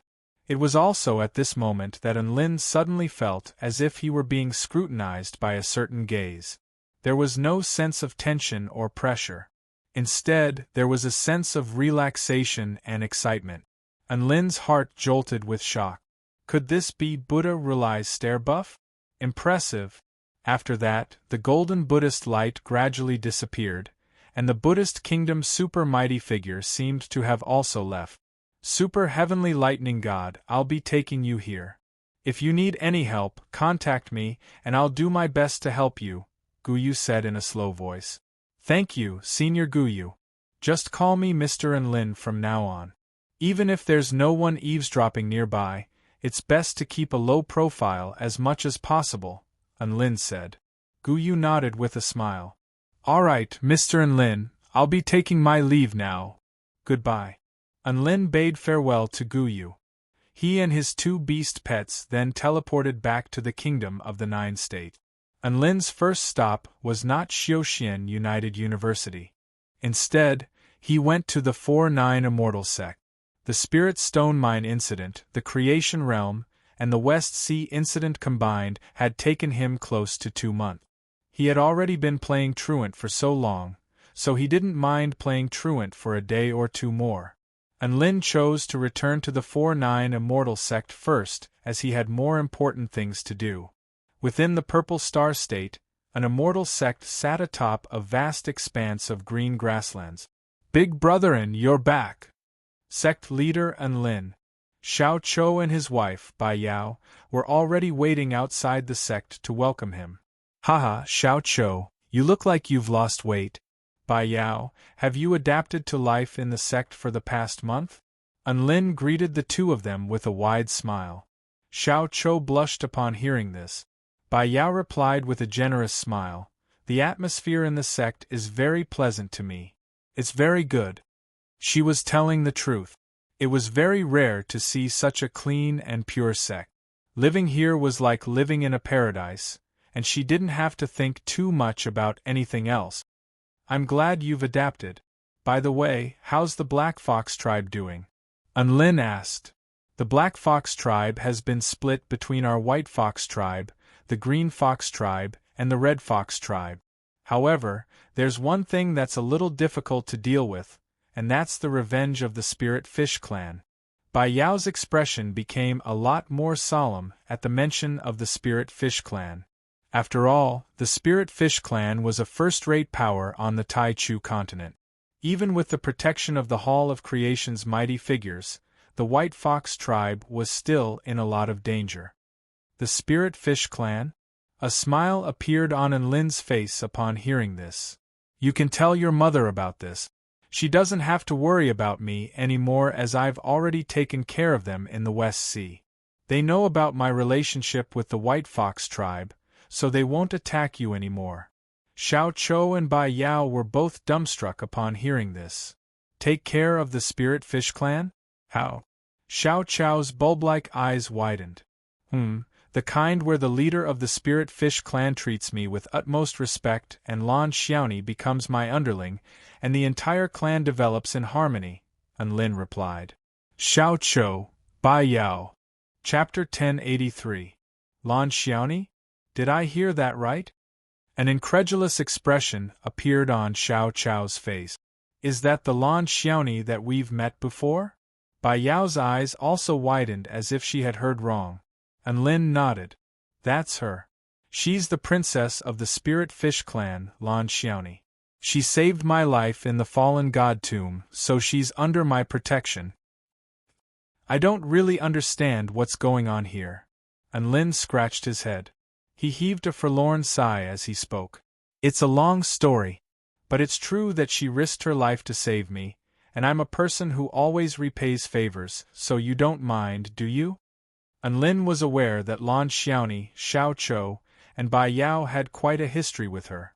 A wry smile appeared on Lin's face. Our past history was only because we were on different sides, and she and Chun Nan tried to steal Bai Yao away from us. Now that Bai Yao and I have come to fruition, our anger has already dissipated. In contrast, I killed her fiancé and almost killed her. I hope she won't mind. Lin nodded. Don't worry, she won't mind. She's a very obedient girl. Lin, Bai Yao. Lin was astonished. Big Brother, what happened between the two of you? Ahem. I told you she saved my life, but that's a long story. Let's talk about it some other time. Lin felt like the conversation was going a little off topic, and he immediately changed the subject. But she's obedient to you, but that doesn't have anything to do with her being your savior, does it? Bai Yao turned to Lin with a confused expression as she forced the conversation back to the present. Lin. Underling Lan is a very pure and innocent girl, and she's obsessed with looks. Even Chun Nan's looks almost made Lan Xiaoni fall for him, so someone as handsome as me would naturally fall for her. That's why she's so obedient to me. I see. Lin was enlightened. Bai Yao opened her mouth to say something, but she didn't say anything in the end. The clown was actually a little face-blind when it came to human appearances. When Lin said that he was much more handsome than Chun Nan, the clown might actually believe him. However, Bai Yao didn't want to ruin his reputation. After all, Lin was a man of honor. From the looks of it, Lin had won. This topic was going to be forcefully ended by Enlin in such a shameless way. Enlin heaved a sigh of relief. Right at this moment, Tina jumped down from his shoulder and silently pulled out a photographic crystal. She could see the confusion and concern on Bai Yao's face, and an idea suddenly occurred to her, and she projected a beautiful image onto the ground. Don't worry, Bai Yao. Giant Enlin and Lan Xiaoni are very close friends, so the Spirit Fish clan definitely won't take revenge on the White Fox tribe. The scene on the ground was of a rising sun on the surface of the sea. Enlin and the Mermaid Princess were bathed in the radiance as they embraced each other. The scene was meaningful and beautiful. Enlin, the clown, Bai Yao. Enlin silently made his way over to Tina. Little Na, what are you doing? A dainty smile appeared on Tina's face. Bai Yao was still worried that you were just trying to comfort her, so I brought out this photographic image to prove that you really do have a good relationship with the Spirit Fish clan. What do you think? Clever, right? Enlin accepted the photographic crystal with a smile. Very clever indeed. You're the best, little Na. Tina was a little happy to receive praise from Enlin. Bai Yao's heart surged with emotions. Their friendly relationship had indeed been verified, but why did she feel like she had discovered something even more extraordinary? Boom! The image recording crystal suddenly exploded and turned into dust. This crystal is so fragile. I accidentally broke it. A forlorn expression appeared on Enlin's face. Sorry, little Na. The clown, Bai Yao, the jade bone immortal bug. Was he trying to destroy the evidence? That had to be it. If he accidentally broke it, it would turn into dust? Even if he was putting on an act, couldn't he at least make it a little more realistic? Tina's eyes widened with an aggrieved expression. This photographic crystal is broken. How am I supposed to explain this to little Tian? Little Tian was involved as well? Enlin's expression hardened. He only asked me to take some pictures of you interacting with other members of the opposite sex. That's quite a strange hobby. If it weren't for the fact that he begged me, I wouldn't have agreed to help. Tina seemed to be a little distressed. I see. Enlin chuckled. She was an instigator. He actually knew what that meant. Little Na, you don't have to worry about little Tian. I'll go talk to him for you. Enlin chuckled. The clown swallowed. He could see killing intent in Enlin's eyes. Bai Yao tugged on the clown's fur and transmitted her voice to him. Don't say anything stupid. We have to keep a low profile. Perhaps Enlin and Lan Xiaoni are just friends? A thoughtful expression appeared on the clown's face. So Lan Xiaoni is a good friend who listens to everything Big Brother and says? Bai Yao, crap. Why did it seem like things were getting more and more exciting? Enlin paused for a moment before providing an explanation. Lan Xiaoni and I are just friends. I'm a big brother, and she's a little brother. The clown and Bai Yao nodded in unison. I trust you, big brother, the clown said with a serious expression. I also trust you, sect leader Enlin, Bai Yao said with a serious expression. Little Na can also prove this. Tina raised her hand. Enlin rolled his eyes. I don't need you to prove this. Thus, everyone returned to the main pavilion of the 4-9 Immortal sect. By the way, where is Bai Ling? I need to talk to her about something, Enlin asked. Pavilion Lord Bai has been staying in the small Phoenix world for the past few days, the clown replied. Is she immersed in her research again? Enlin was a little speechless. What has she been up to recently? I feel like she's become a tech-obsessed nerd. A resigned smile appeared on the clown's face. We don't know about that.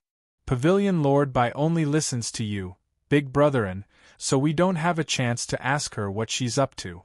Even if we did, we probably wouldn't be able to understand what she's saying. Enlin smiled upon hearing this. Do you think I can understand what she's saying just because you guys can't understand it? After spending so much time with Bai Ling, the theories and terms that popped out of her mouth from time to time left Enlin dumbstruck. He felt like an uncivilized gorilla that had been dealt a heavy blow. "By the way, big brotherin, why are you looking for Pavilion Lord Bai?" the clown asked. "I want her to repair my boat," Unlin replied. The clown was confused. "Repair your boat?" "That's right, I want to repair a large boat." Unlin smiled. "A large boat? Unlin, why are you repairing a large boat? How big is it?" Bai Yao asked. Unlin drew an oval with his hand. "About 50 kilometers in length." The clown, Bai Yao, the two of them were astonished again. That's right, the boat that Unlin wanted Bai Ling to repair was the future strategic weapon of the 4-9 Immortal Sect, the Starfire battleship.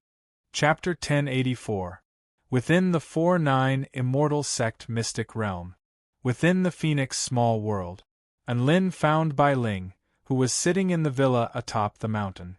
She sipped on some tea while performing calculations on a holographic projection. "Oh, Pavilion Lord Bai, you sure live a good life." Unlin arrived atop his brick, and he couldn't help but smile at the sight of Bai Ling. Bai Ling shot a glance at Unlin before taking another sip of tea. "I'm working," she said in a lazy voice. "Do you need something?" Unlin discovered that extremely tiny particles of light were flashing incessantly in Bai Ling's eyes, which represented a vast amount of information and data. Bai Ling possessed near-invincible analytical and calculating abilities, so complex calculations were a piece of cake for her. She didn't need any large-scale equipment to assist her. As for experiments, she could simulate them in her mind. This meant that she was a massive laboratory and she could work wherever she went. "Of course I have something to do. I wouldn't come and disturb your work if I didn't have something to do," Unlin replied with a buoyant smile. "What is it?" Bai Ling withdrew her gaze from the projection of light before turning to Unlin with a curious expression. Unlin scratched his head. I want you to repair my ship." "Bai Ling, go find a shipwright. Don't bother me." She was extremely enraged. Did he really think she was a laborer who did everything? "The problem is that this isn't an ordinary ship. It's a battleship. How about I release the battleship for you to see?" Unlin released a blue ball of light, which hovered in midair. Bai Ling was initially quite annoyed, but her pupils contracted drastically at the sight of the ball of light. What a superb spatial manipulation technique! This spatial manipulation technique is flawless, and it's like a work of art. Unlin gave her a thumbs up. "You know your stuff.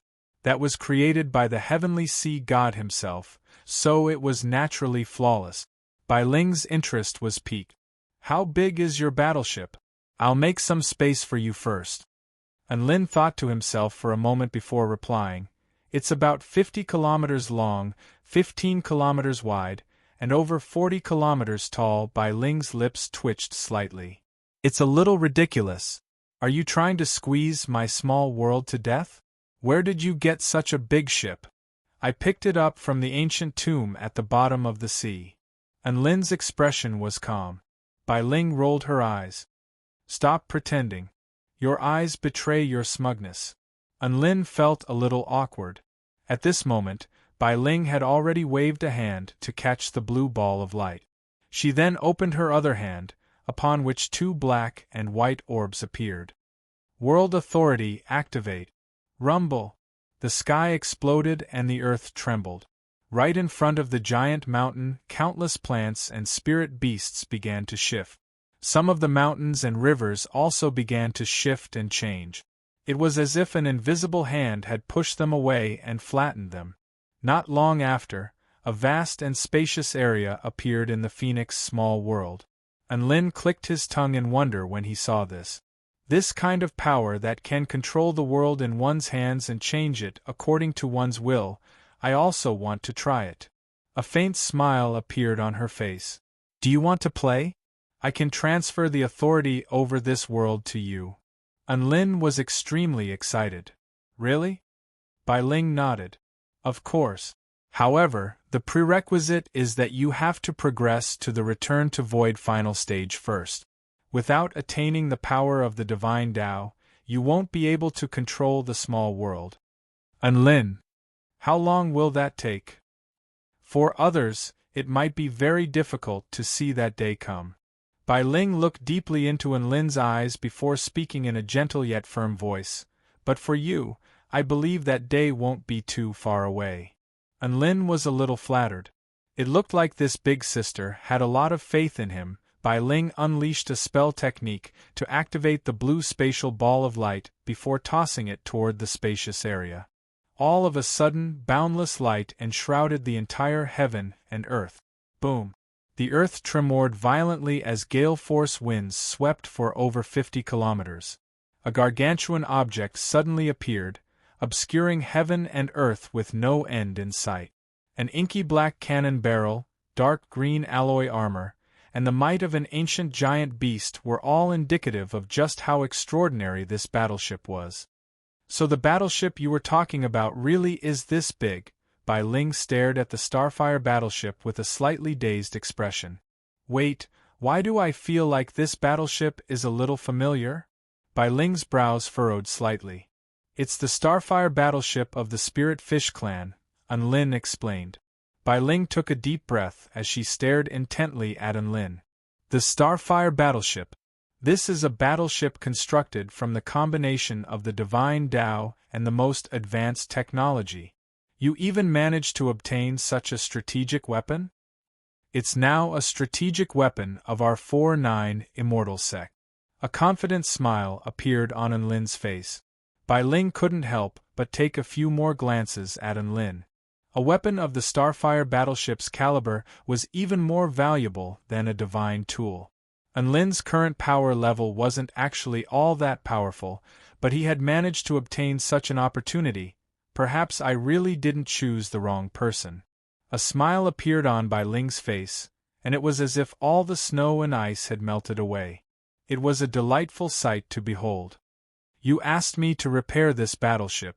Looks like you have some foresight. Countless specks of light flashed through the woman's eyes as the air in the sky surged like clouds, gently caressing the massive battleship.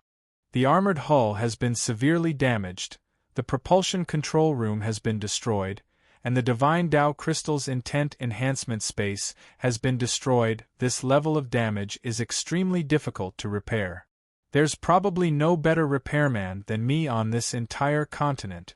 Furthermore, with this purple star small world, I can use the power of this world to repair the battleship, so I'll be able to speed up the repair process significantly, Bai Ling said with a confident expression. She closed her eyes as she spoke and began to perform some calculations. Enlin also waited patiently beside her. Not long after that, Bai Ling opened her eyes with a smile. I've done the calculations. The total repair cost is about 100 million spirit stones. This is the list of resources that we need to purchase. Boom. 100 million spirit stones. This astronomical repair cost struck Enlin like a bolt of divine lightning, and it rang incessantly in his head. Enlin accepted the list with a blank expression and fell silent. Our sect only has 50 million spirit stones in circulation. What do we do with this money? He asked with difficulty. Bai Ling waved a hand in a domineering manner. I don't care what you do with this money. That's the sect leader's concern. Repair it if you want. Enlin felt a headache coming on. Give up? No. This Starfire battleship was even more valuable than a divine tool, so he definitely couldn't give it up. It was best to complete something as good as this as soon as possible. Enlin took a deep breath. All right, leave it to me. A gratified smile appeared on Bai Ling's face. This was the responsibility that a sect leader should bear. Only this kind of training would allow him to grow even faster, right? Come with me, Bai Ling. Let's gather our teammates and discuss how we're going to solve this problem. Enlin was full of fighting spirit. There's strength in numbers, hee. Bai Ling. The gratification he felt just now instantly vanished. Chapter 1085. Within the 4-9 Immortal Sect Conference Chamber. Enlin, Tina, the Jade Bone Immortal Bug, as well as Xiao Zhe, Xiao Chou, Lu Qianhuan, Bryce, Bai Ling, and the White Scale Wolf God were all gathered here. Unlin recounted the events of the West Sea and described the power of the Starfire battleship in detail. Everyone let loose cries of surprise upon seeing the gargantuan Starfire battleship in the small world of the Phoenix. A battleship with no end in sight was simply too astonishing. With this Starfire battleship, our sect will have another Dao integration stage super mighty figure. Unlin interlaced his fingers as he spoke in a cold voice. Everyone let loose another cry of surprise, which was immediately followed by ecstasy. My God! Master is so mighty! Doesn't that mean our sect is going to be even more bad *SS than the 9 Imperials? The white scale wolf god spoke with a scorching light in his eyes. Unlin, you really are something else. You brought back an invincible battleship from a trip to the tomb. Lu Qianhuan's purple eyes lit up as she stared at the battleship with a hint of excitement in her eyes. Such a massive battleship. She really wanted to go and pilot it. That battleship seems to be a little damaged? Xiao Zhe spoke slowly as he looked at the projection. Unlin replied with a smile, That's exactly what I wanted to tell everyone. This battleship has sustained quite a bit of damage, and the repair fees will be around 100 million spirit stones. Gasp! This astronomical repair fee instantly silenced the lively atmosphere in the conference chamber. However, everyone present had been through a lot, and they quickly calmed down. Money. This was the main problem they had to solve. 100 million spirit stones. Our sect only has 50 million spirit stones in circulation. Even if we use all of it, we're still short of 50 million spirit stones. Xiao Zhe's brows furrowed. Tina chimed in, There's a spirit stone mine in the Flying Ball tribe's territory. If we overmine it, we can solve this problem. Unlin shook his head and immediately rejected this idea. If we overmine the mine, the spirit stone mine will collapse. When that time comes, the mine will really be finished. That mine is the economic lifeline of our sect. We can't make such a decision unless we're in a dire situation. Lu Qianhuan nodded in agreement with Enlin's words. She pondered for a moment, and her purple eyes suddenly lit up. I have a good idea. Everyone turned to look at Lu Qianhuan. A smile appeared on Lu Qianhuan's face as she turned toward Xiao Chou. Xiao Chou, your wedding with Bai Yao was held at your in-laws' place, and it was disrupted by the Black Fox tribe and the Spirit Fish clan.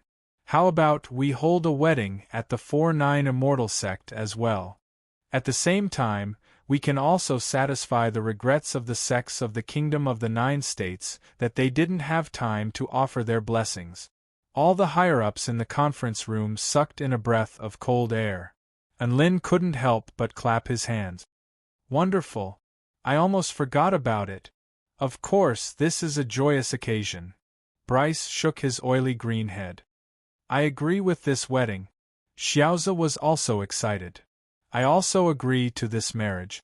I totally agree. +1. Bai Ling's face convulsed slightly. As expected, this sect couldn't think of a normal way to make money. What was she hoping for? All of the higher-ups turned to look at Xiao Chou. Xiao Chou slapped the table. I'm definitely holding this wedding. A burst of elated cheers erupted throughout the conference room. Everyone knew that there would be another wave of cash coming in soon. The plan to benefit the sect through the wedding was settled. Bai Ling hesitated momentarily before speaking, but we still have a funding gap of at least 50 million spirit stones. You won't be able to raise that many spirit stones for a wedding like this, right? You have to realize that we only raised just over 30 million spirit stones for our sect founding ceremony. Big Sister Bai, this is different.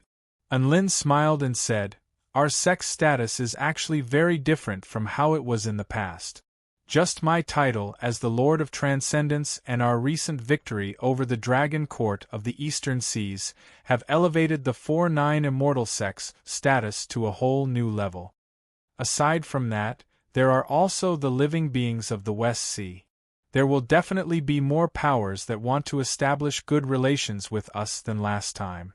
Hence, I feel like the 4-9 Immortal Sect's second celebration is definitely going to receive a lot of congratulatory gift. And Lin's words inspired many people in the conference room. If we really need money, I'll borrow some from the Dragon Court, Lin said with a buoyant smile. Bai Ling, everyone. They felt sorry for the Dragon Court of the East Sea for a second. Thus, the matter was settled. Xiao Chao's wedding would be held at the 4-9 Immortal Sect in 25 days. This news was announced to the entire kingdom of the Nine State. Lin even transmitted his voice to Lin Junjun, asking her to contact the Heavenly Court and spread this news throughout the entire Taichu continent. He was waiting for the situation to develop. Lin, who had skipped 2 months of classes, returned to school. The candlelight flickered within his dorm room. Lin, tell me the truth, what did you do in the West Sea? Su Xiaolan placed her hands on her slender waist and huffed with rage. She had heard some rumors that Lin was on very good terms with the mermaid princess. Xiaolan, let me explain. Lin spoke in a panicked voice. He began to recount his experiences in the West Sea, trying to be as honest as possible. The night was long, and so was the story. Su Xiaolan listened very intently, and her eyes glowed with a jade-like sheen as the faint candlelight shone on her snowy white skin. She would occasionally ask some important questions, and Lin would answer all of them with honesty and sincerity. After recounting the story, Su Xiaolan fell into deep thought. You didn't do anything wrong, but I still don't understand why she risked her life to save you. Su Xiaolan pouted slightly. She's just a simple-minded girl. She risked her life to save Chen Nan, who she barely had any interaction with, let alone a good person like me. Lin felt as if a heavy burden had been lifted from his shoulders upon seeing Xiaolan's expression. The poor Chen Nan had once again become Lin's protective talisman. A smile appeared on Su Xiaolan's face. That makes sense. She stroked her storage ring, and a small mountain of vital stones fell to the ground in a flash of light. Here, this is all the vital stones I've earned in the past month. There's a total of 610. Lin's eyes lit up. Xiaolan is the best. I love you to death. Thus, his total net worth had exceeded 86 million. He happily put away the primeval stones, and the smile on his face could not be hidden no matter what. Su Xiaolan rolled her eyes at the sight of Lin's money-grubber expression. You love spirit stones, don't drag me into this. Lin came to his senses and immediately grabbed onto Su Xiaolan's slender hand with a serious expression. Xiaolan, I've actually prepared a surprise for you. Chapter 1086. Lin smiled. This is no ordinary turtle shell. It's called the Heavenly Star Dark Shell, and it's a present from Guyu. It can be activated 3 times in total, and each time it's activated, it can defend against a Dao integration stage Mighty Figure's attack for 10 minutes. As he strolled through the campus at night, he would always encounter a few students who had mustered up the courage to come up to him. Su Xiaolan struggled for a while, but she couldn't resist Lin's forcefulness in the end, and in the end she gave in slap. Lin was very angry, and he decided to find an opportunity to go to the Ziwei Imperial Pavilion in the Celestial Court and demand justice. Thus, Lin forced Shuizhantian to sleep with him for another night. Nice use of antonyms, Lin praised with elation. He was in an even better mood after the beating. Lin was also looking forward to his wedding. What was worth mentioning was that senior student Tang Shiman finally progressed to the half-step soul formation stage on the eve of his graduation. He passed the 80th level of the Immortal Spirit Tower and was accepted into the University Hall of Fame after reaching the 80th level. Lin, who had been skipping classes for a long time, appeared on the campus again. What surprise? His appearance was always able to attract countless gazes. Just as Su Xiaolan's imagination was running wild. Su Xiaolan's heart jolted, and her eyes shimmered with tears. I feel the same way, so you can keep this turtle shell. I just want a simpler present. However, her flawless cheeks were flushed, and her heart rate was also accelerating for some reason. Unlin replied with an "oh" before ravaging Shuizhantian again. This was a bit of a pity. Your beauty has already disregarded jewelry. A beautiful tortoiseshell is just the icing on the cake, and an ugly tortoiseshell is just a contrast to your beauty. In any case, it's all very beautiful. Unlin caressed Su Xiaolan's face and said softly, that's not up to you. Wait until you're stronger than me, and your defense is stronger than mine, then you can say this to me. Now, you'd better listen to me." Unlin revealed a rare domineering aura as he forcefully put on the heavenly astral dark armor for Su Xiaolan. She knew that there were many beautiful things in the West Ocean, such as pearl necklaces and coral rings. The colors and luster of these items were dreamy and beautiful, and it was very tempting to look at them. Unlin. With a thunderous sound, Unlin was sent flying hundreds of meters by Su Xiaolan. Su Xiaolan's eyes glazed over as she stared at the seductive Unlin.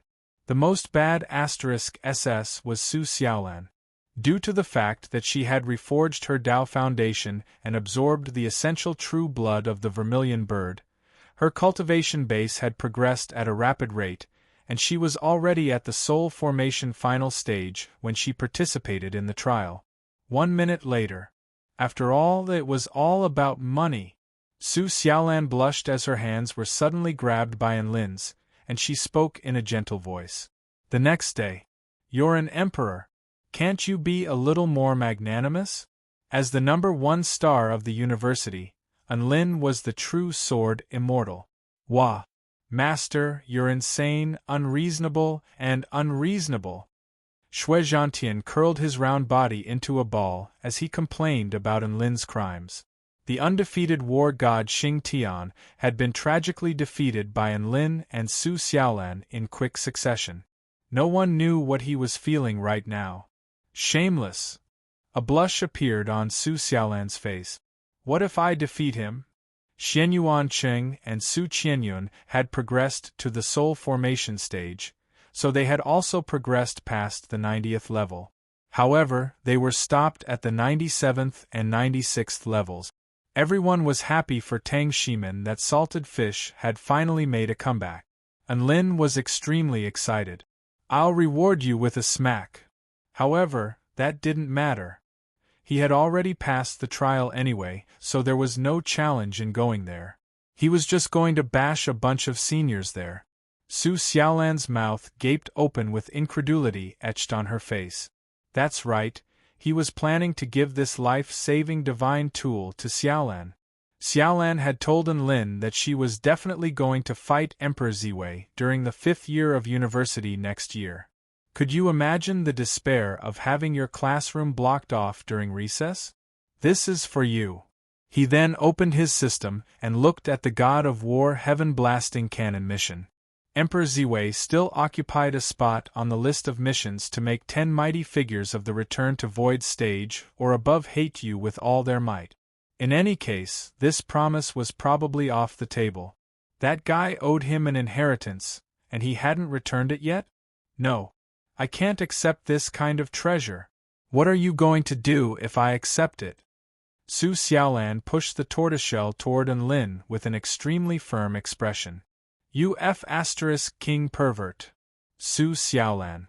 The inky black tortoiseshell clung tightly to her snowy white skin like a pendant, and the combination of the two vibrant colors created a sense of beauty. When Unlin was sent flying by Su Xiaolan's slap, he was thinking about Emperor Ziwei.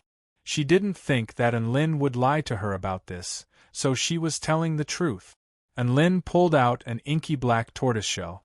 Unfortunately, Xiaolan had only just defeated Xing Tian and received an inheritance of the Tao of Slaughter before fainting from exhaustion.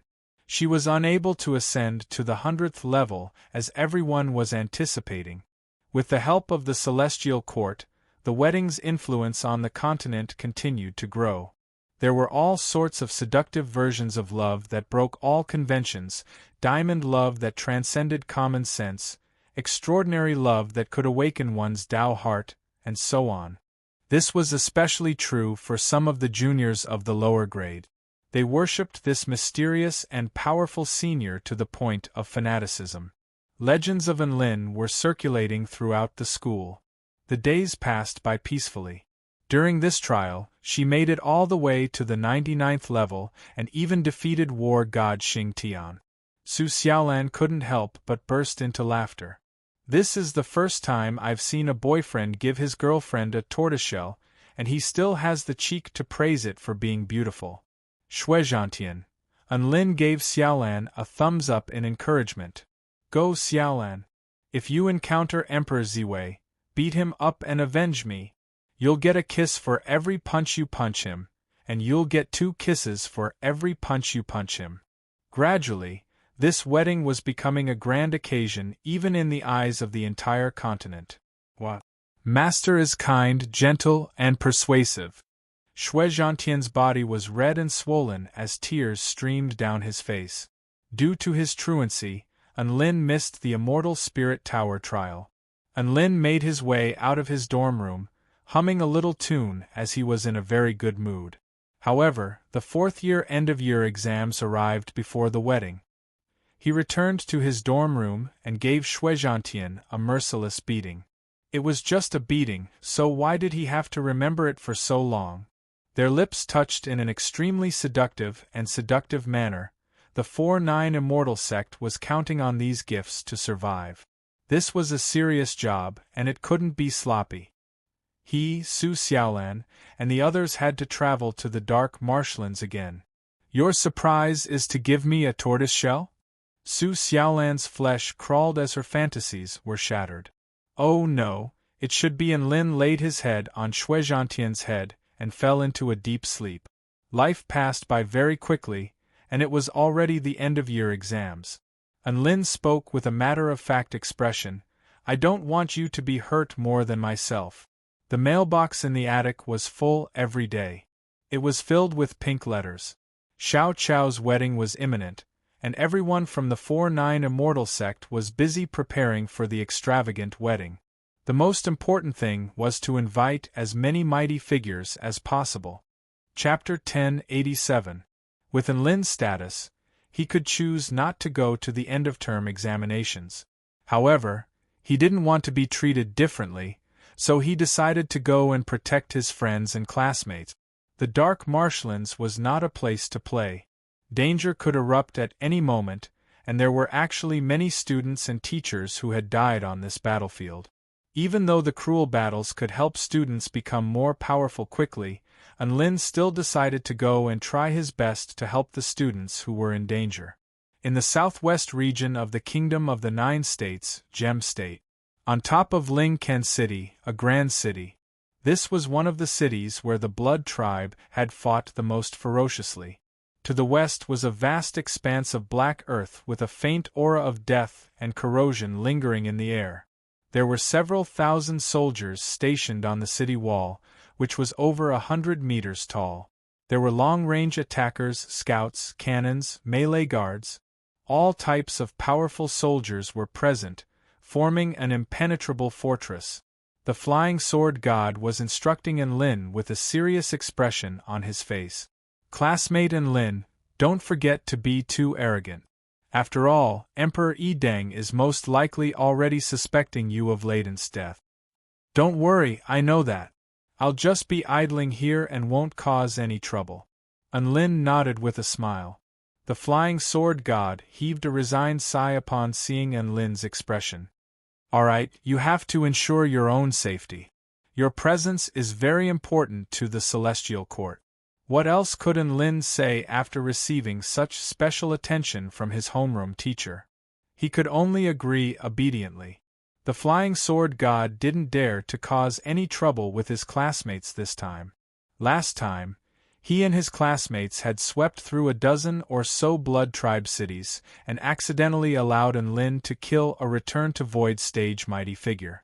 Not only that, but they had also drawn out a top-rate mighty figure like Leiden that had scared the living daylights out of them. Right now, Emperor Yideng was definitely still furious. Who the F***CK would dare to sweep through a Blood Tribe city? It was best for them to play it safe. The flying sword god left after instructing Enlin. Enlin stretched lazily before riding on Debai's back to relieve his boredom. I wonder how Cassidy, Merlin, and Tobias are doing. They said they're going into seclusion, but they're not going to go into seclusion for 100 years, right? Enlin heaved a forlorn sigh as he looked at the dark marshlands in the distance. For Return to Void stage mighty figures with extremely long lifespans, going into seclusion for over 100 years was a very normal thing. He had even heard of those who had gone into seclusion for over 10,000 years. That won't happen, Big Brotherin. They really want your blood, so they won't be able to hold back for that long. Woof, Dabai said. Although he didn't want to admit it, Dabai's words really did make King sense. Big Brotherin, do you think the Blood Tribe Emperors would explode if the 3 Blood Tribe Holy Disciples suddenly betrayed the 4-9 Immortal Sect? Woof. Dabai's worries were always very special, but they were also quite realistic. I think so. Enlin thought for a moment before continuing with a smile. That's why the Starfire battleship has to be built as soon as possible. Only then can it provide a warm and safe harbor for my lovely servant. Dabai. Big Brotherin, I feel like you're becoming more and more like a big shot. Woof. Is that so? Perhaps it's because I flexed in front of a bunch of Return to Void stage and Dao integration stage mighty figures? Enlin speculated. Dabai. You're just being pretentious. Woof. Enlin felt a little helpless. Could it be that he had already lost the upper hand? A man and a dog walked around the top of the city wall. After circling around, they still didn't find anything unusual. Big Brotherin, I'm so bored, woof. Dabai sighed. Enlin lay on Dabai's back and suddenly looked at the black continent in the distance. He waved his hand and the wind and clouds rolled. What is it, Big Brotherin? Woof? Dabai detected Enlin's strange behavior. Nothing. Enlin continued to lie on Dabai's back with his eyes narrowed in a leisurely manner. Meanwhile, on a black mountain over 10 kilometers away from Ling Ken City, the terrain here was extremely rugged, and there were huge boulders everywhere. Master Du Lu, the defensive map of Ling Ken City is here. I've drawn up the terrain as well as the distribution of forces on the city wall. A thin man with gray hair and a pair of bloodthirsty eyes chuckled. He respectfully handed over a piece of yellow paper to the muscular man in front of him who was as big as a hill. The burly man accepted the map and used a spell technique to scan the city wall in the distance. Master Du Lu, I have one more thing to add. The students of the Celestial Court also arrived today, and there are a total of 100 of them, the thin man said. They're just a bunch of Dao body stage cultivators. There's only 1 or 2 spirit nurturing stage trash among them, so there's nothing to worry about. As for the soul formation stage teachers, I'll take care of them. Kill as many people as you can and drink as much blood as you can. Du Lu chuckled coldly. Yes. The man bowed respectfully. He knew that this burly man before him was a powerful being who possessed the power of a city lord. Furthermore, he was a soul formation final stage super powerful being who had been appointed by the higher-ups. Du Lu's appearance would definitely transform Ling Ken City into a paradise that could nourish their flesh and blood. Not only are there soldiers, but there are also fresh students as well. What a pleasant surprise. I heard that all of the students of the Celestial Court are prodigies with exceptional aptitude. I finally have a chance to taste them. A sinister smile appeared on Du Lu's face as he stuck out his long, crimson tongue. The thin man was also extremely excited with a fawning smile on his face. He could already envision the exciting and beautiful future that awaited him. Boom! Suddenly, a boundless mighty force descended from the sky. The invisible power crashed down upon Du Lu's burly body, flattening him into the ground. The sound of flesh and bone cracking rang out. Du Lu's burly body was reduced to a thin sheet of paper as his flesh and blood splattered all over the ground. Everyone instantly fell silent. Master Du Lu? The thin man stared at the burly man before him with a blank expression. Everything was completely silent. The burly man had already lost all signs of life. The thin man was completely dumbstruck. He had brought Du Lu here to survey the terrain, but he had been slapped to death without uttering a single word? Du Lu was a soul formation final stage blood tribe powerful being. He didn't even have a chance to cry out before he was slapped to death? Just what kind of power was this? The thin man looked up at the majestic city in the distance, and in that instant, a sense of horror washed over him like a tidal wave. He let loose a shrill cry before fleeing into the distance in a frenzy, leaving a trail of blood in his wake. On the city wall of Ling Ken City, the flying sword god, Su Xiaolan, Xian Yuanqing, and Su Qianyun all turned toward Du Lu. Dabai also seemed to have sensed something, and he turned toward a certain black mountain in the distance to detect energy fluctuations there. What happened over there, big brother and woof? Dabai asked with a curious expression. Anlin was still lying on Dabai's back with his eyes narrowed as he looked up at the clouds in the blue sky. Nothing much, I just slapped a mosquito to death. Chapter 1088. Something very strange had happened in Ling Ken City. The Blood Tribe army stationed near Ling Ken City had silently retreated by 5 kilometers. They couldn't even see their shadows in the first place. Now they couldn't even see them with binoculars. Why were they suddenly so terrified? The soldiers guarding the city were all dumbfounded. In the beginning, some of the strategists thought that this was a strategic retreat by the Blood Tribe. However, the Blood Tribe, who usually sent scouts to harass them every 3 days, had now holed up in a certain base for several days in a row. The students were originally here for the end-of-term examination, but now they were all like salted fish. They couldn't even fight a single scout, and all of them were living with 0 merit. Finally, General Wang Junming couldn't sit still any longer. He said to the soldiers, "There must be a reason behind this. The Blood Tribe has been behaving too strangely these past few days. They must be plotting something big. We can't just sit here and wait for death. We should take the initiative to attack and ruin their plans." Just like that, 2,000 soldiers and 100 students began to aggressively charge toward the Blood Tribe army 50 kilometers away. "General Tyren, the Ling Ken City army is charging toward us," a Blood Tribe scout anxiously reported. "What?" A thin Blood Tribe male with gray hair abruptly stood up. Tyren was the Blood Tribe powerful being who had witnessed Duru being mysteriously slapped to death with a single palm strike.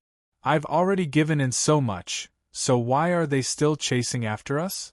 Tyren gritted his teeth as his eyes flashed incessantly. "No. If that powerful being is really here, why would they need to expend so much effort to attack us? That powerful being must have just happened to pass by Ling Ken City and killed Duru in passing. There's no way he would be so bored as to mix with this army." Tyren quickly analyzed an exciting fact. He raised his arms and yelled, "Kids, after so many days of holding back, it's time to eat." The Blood Tribe soldiers all cheered in unison. They had been holding back for so many days and were about to throw up from drinking blood packets. Now they could finally eat fresh blood essence. Just like that, over 1,000 Blood Tribe soldiers charged toward the human soldiers under General Tyren's leadership. The two armies finally clashed head-on. However, it was also at this moment. Boom boom boom. Golden explosions engulfed the entire area. Even the earth tremored from the explosions. 3 seconds later, Tyren lay in a pool of blood, his entire body charred black. His lips trembled as he muttered, "How is this possible?" The 2,000 human soldiers also murmured to themselves, "How could this be?" More than 1,000 Blood Tribe soldiers had been blasted beyond recognition. They lay on the ground, their vitality severed, and their faces were filled with confusion and pain. The students silently turned their gazes to one of the men, their class monitor. Xian Yuanqing raised his hands and said guiltily, "I'm sorry. I can't control my strength well when I'm agitated, and I accidentally killed them all." It's my fault that you guys didn't have the chance to train. The flying sword god was furious. You were wrong this time. Let me add one more point. When dealing with such trash in the future. He pointed at Su Xiaolan, Unlin, and Su Qianyun and said, "Can the three of you not make a move? Please give the other students a chance." The students nodded in agreement. Teardrops rolled down Tyren's cheeks when he heard this. There were 3 more freaks who could kill the entire Blood Tribe army in one move? What kind of bad luck was this? Why were these big shots playing house with a bunch of soldiers? Were they that bored? Just as Tyren was on the verge of breaking down, a dog's head appeared in his field of vision. The dog's round eyes were wide open, and a sinister smile suddenly appeared on its face. There's still one alive? I'm going to finish you off, woof! A silvery white blade of wind tore through the air, and the severely injured Tyren was completely unable to dodge it. That peerlessly powerful blade of wind became the last glimmer of light he saw in his life. In the final moments of his life, Tyren came to the tragic realization that he couldn't even defeat this dog in his best condition. Splat! Blood splattered everywhere, and a head was separated from his body. The Blood Tribe army that had been eyeing Ling Ken City was completely annihilated. The soldiers guarding the city began to retreat, and all of them wore blank expressions on their faces. So, what on earth had they come out to do this time? At this moment, General Wang Junming stepped forward and said excitedly, "Everyone, just treat this as a long-distance training trip. We've gained quite a lot. Soldier morale, +1, +1, +1, +1 in any case, Ling Ken City had achieved a complete victory in this battle." Wang Junming and the flying sword god stood atop the city wall and gazed at the boundless dark marshlands in the distance. The sun was setting in the west, and the dark yellow hue of the setting sun added a sense of tragedy and desolation to this pitch-black land. After witnessing the strength of Xianyuan Cheng and the others, Wang Junming finally couldn't help but ask, "Fellow Taoist Ling Xiao, your students are so powerful. Why didn't they just wipe out all the surrounding Blood Tribe forces?" "Because there are enemies more powerful than us." The flying sword god still didn't want to stand out too much. "Enemies more powerful than you?" Wang Junming came to a sudden realization. "Are you afraid of the counterattack of the return to Void Stage Blood Tribe lords?" "No, I'm afraid of Emperor Yi Deng's counterattack," the flying sword god said solemnly. Wang Junming. Emperor Yi Deng was a legendary powerful being of the Blood Tribe. If he really did make a move, he would probably target an entire tribe or a region. Why would he come to a mere city to wreak havoc? Isn't fellow Taoist Ling Xiao overthinking things? Wang Junming was thinking this, but he wasn't going to say it out loud. Right at this moment, Xianyuan Cheng made his way over to the flying sword god with a conflicted expression. Teacher, there's something I want to tell you." "Student Xianyuan, just tell me what you want to say. There's no need to be so reserved." A warm smile appeared on the flying sword god's face. Student Unlin has left this city. He said he's going to find a few return to Void Stage Blood Tribe cultivators and tell us not to worry about him," Xianyuan Cheng said with difficulty. The smile on the flying sword god's face gradually disappeared. "Didn't you say you wouldn't cause any trouble?" He said he's going to hide his identity, and he left Tina with us as a backup." "He told us not to worry," Xianyuan Cheng said with resignation. The flying sword god massaged his brows. "What's he trying to do?"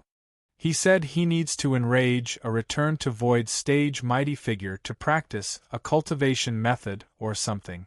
Xianyuan Cheng hesitated momentarily before spitting out this ridiculous excuse. The flying sword god. Enrage a return to Void Stage mighty figure to obtain a cultivation method? What kind of F***king excuse was that? However, what the homeroom teacher didn't expect was that all of this was true. And Lin was bored out of his mind, and he looked at his system again. He was then shocked to find that the progress of the heaven-blasting cannon of war mission was showing signs of regressing again. There were less than 10 people left for the mission, make 10 mighty figures above the return to void stage like him. Most of these mighty figures had taken a liking to Enlin because of his cooking. Ever since Enlin abandoned his cooking skills and didn't cook for them for 2 months, Su Xiaolan had slowly replaced Enlin's position and transferred this liking to him. That's right, his love had been snatched away by Su Xiaolan. The heaven-blasting cannon of war mission was facing a grave crisis. In order to obtain the heaven-blasting cannon of war spell technique as soon as possible, Enlin decided to enrage the 10 return to void stage mighty figures as quickly as possible. Currently, there were only 6 people left for the mission, make 10 mighty figures above the return to void stage hate me. In other words, he still had to fight 4 return to void stage mighty figures. Chapter 1089. The God of War heaven-blasting cannon sounded like an extremely bad *SS spell technique. Enlin felt like it was better to obtain it as soon as possible. In order to not attract Emperor Yi Deng's attention, he would also choose to conceal his identity. In any case, as long as the other party hated him, there was no need to know his identity. All they had to do was interact with him face to face. There was still a lot of room for manipulation. Enlin left Tina and Dabai on the city wall as a precautionary measure. Then, he excitedly went to find enemies to vent his anger on. Su Xiaolan wanted to go with Enlin. She had heard about Enlin's tragic fate and felt that she was partly to blame. Thus, she volunteered to go with him. Xiaolan, why don't you not go? It's not safe enough, Enlin said. You can say that when your defenses are stronger than mine. Su Xiaolan held the tortoiseshell in front of her chest and raised her proud little face. Enlin. He really didn't expect that he would be the target of someone else's retaliation. All right, then let's go fight the Blood Tribe together. Don't get too carried away, Enlin reminded. You're the one who shouldn't get too carried away. Su Xiaolan rebuked. Then, she added, for safety's sake, let's only attack supreme beings of the return to void initial stage. That way, it'll be easier to escape. I think so too. Enlin nodded in agreement. He wasn't going to kill the Blood Tribe now. He was only going to complete that system mission. After completing it, he would run away. According to the information I've received, the closest return to void stage supreme being to Lingcan City is the territory of the Bone Demon Blood Sect. The ancestor of the Bone Demon Blood Sect, Bulk, seems to be a supreme being of the return to void initial stage.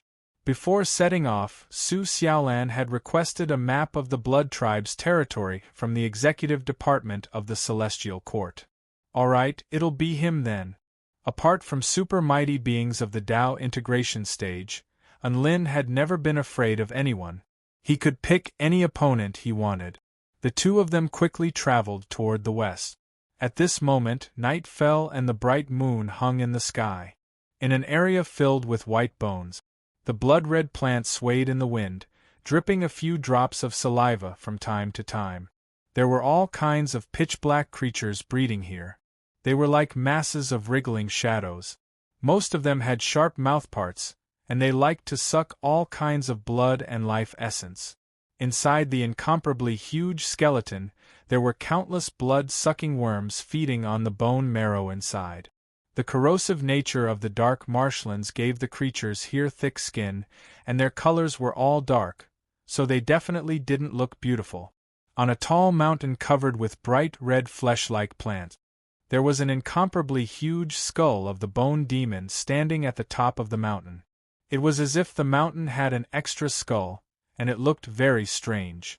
This place was actually the Bone Demon Blood Sect space.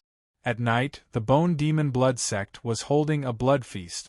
Nighttime was the time when the vampires rejoiced. 2 figures streaked across the sky, not even stirring up a breeze. Enlin relied on his extremely powerful divine sense to conceal himself and prevent detection. Meanwhile, Su Xiaolan had put on the illusionary star robe that Enlin had given her.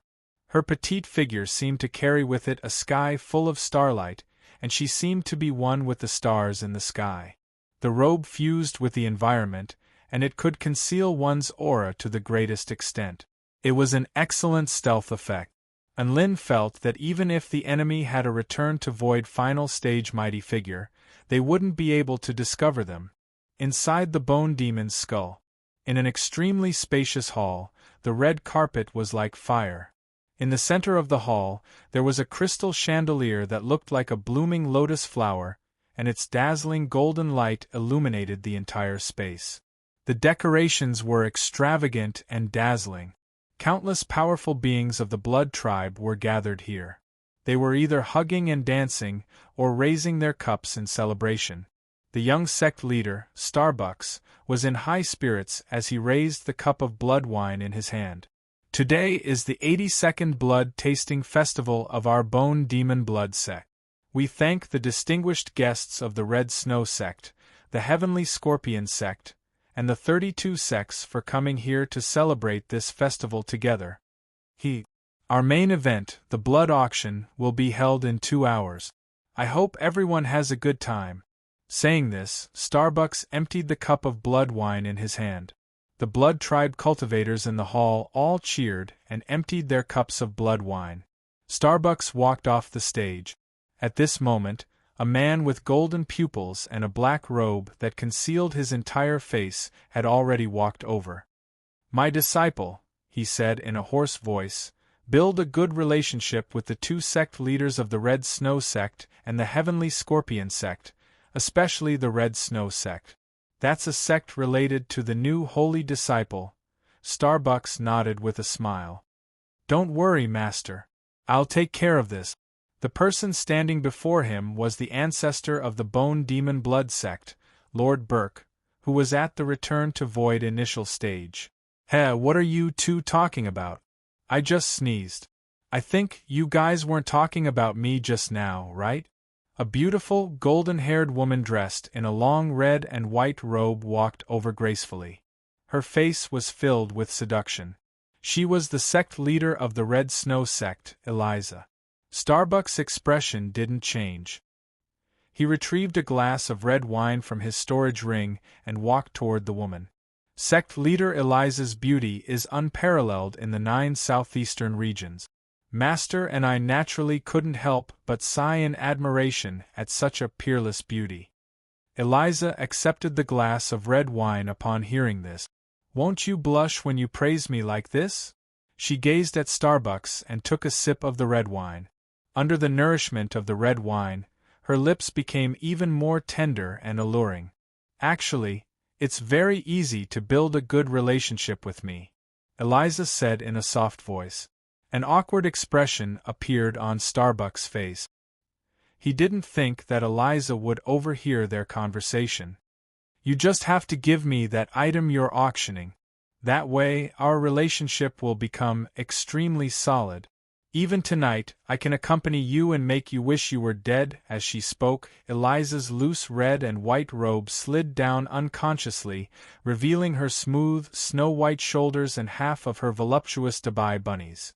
They were even rising and falling along with her breathing. If an ordinary person were to witness such a soul-stirring and alluring scene, they would probably vomit blood. Even Starbucks was momentarily dazed, and his heartbeat quickened. At this moment, the black-robed male appeared beside Starbucks. "Sect leader Eliza, there's only one item," he said calmly. "Many people from the various sects are also here for that item. For the sake of the sect's reputation, we can't go back on our word. Please forgive us." Eliza looked at the male who had suddenly appeared. She humphed lightly and turned to leave. Starbucks' interruption made her realize that she couldn't trick Starbucks anymore. The festivities continued, and the moment of the much-anticipated auction was about to begin. In a hidden corner, Anlin and Su Xiaolan were observing the situation inside. They couldn't help but become excited. "We're rich. We're really rich this time," Anlin exclaimed excitedly. He discovered that there were actually 4 supreme beings of the Return to Void stage present. Chapter 1090. I'm just missing 4 Return to Void stage mighty figures who hate me. Now that I've come to the Bone Demon Blood sect, I've already discovered 4 Return to Void stage mighty figures. Could this be the will of the heavens? And Lin's eyes were scorching, and he didn't conceal his excitement at all. Su Xiaolan shrank back beside Lin and reminded him in a low voice, "There are 4 Return to Void stage mighty figures. Aren't you worried that it'll be dangerous?" "Heh, there aren't even Return to Void final stage mighty figures. Who can harm me?" Lin smiled confidently. Hearing this, Su Xiaolan didn't try to dissuade him anymore. Instead, she started to analyze the enemy's strength. There were over 1,000 Blood Tribe cultivators gathered in the hall. Their overall strength was very strong. There were over 200 Spirit Nurturing stage cultivators, 16 Soul Formation stage cultivators, and 4 Return to Void stage cultivators.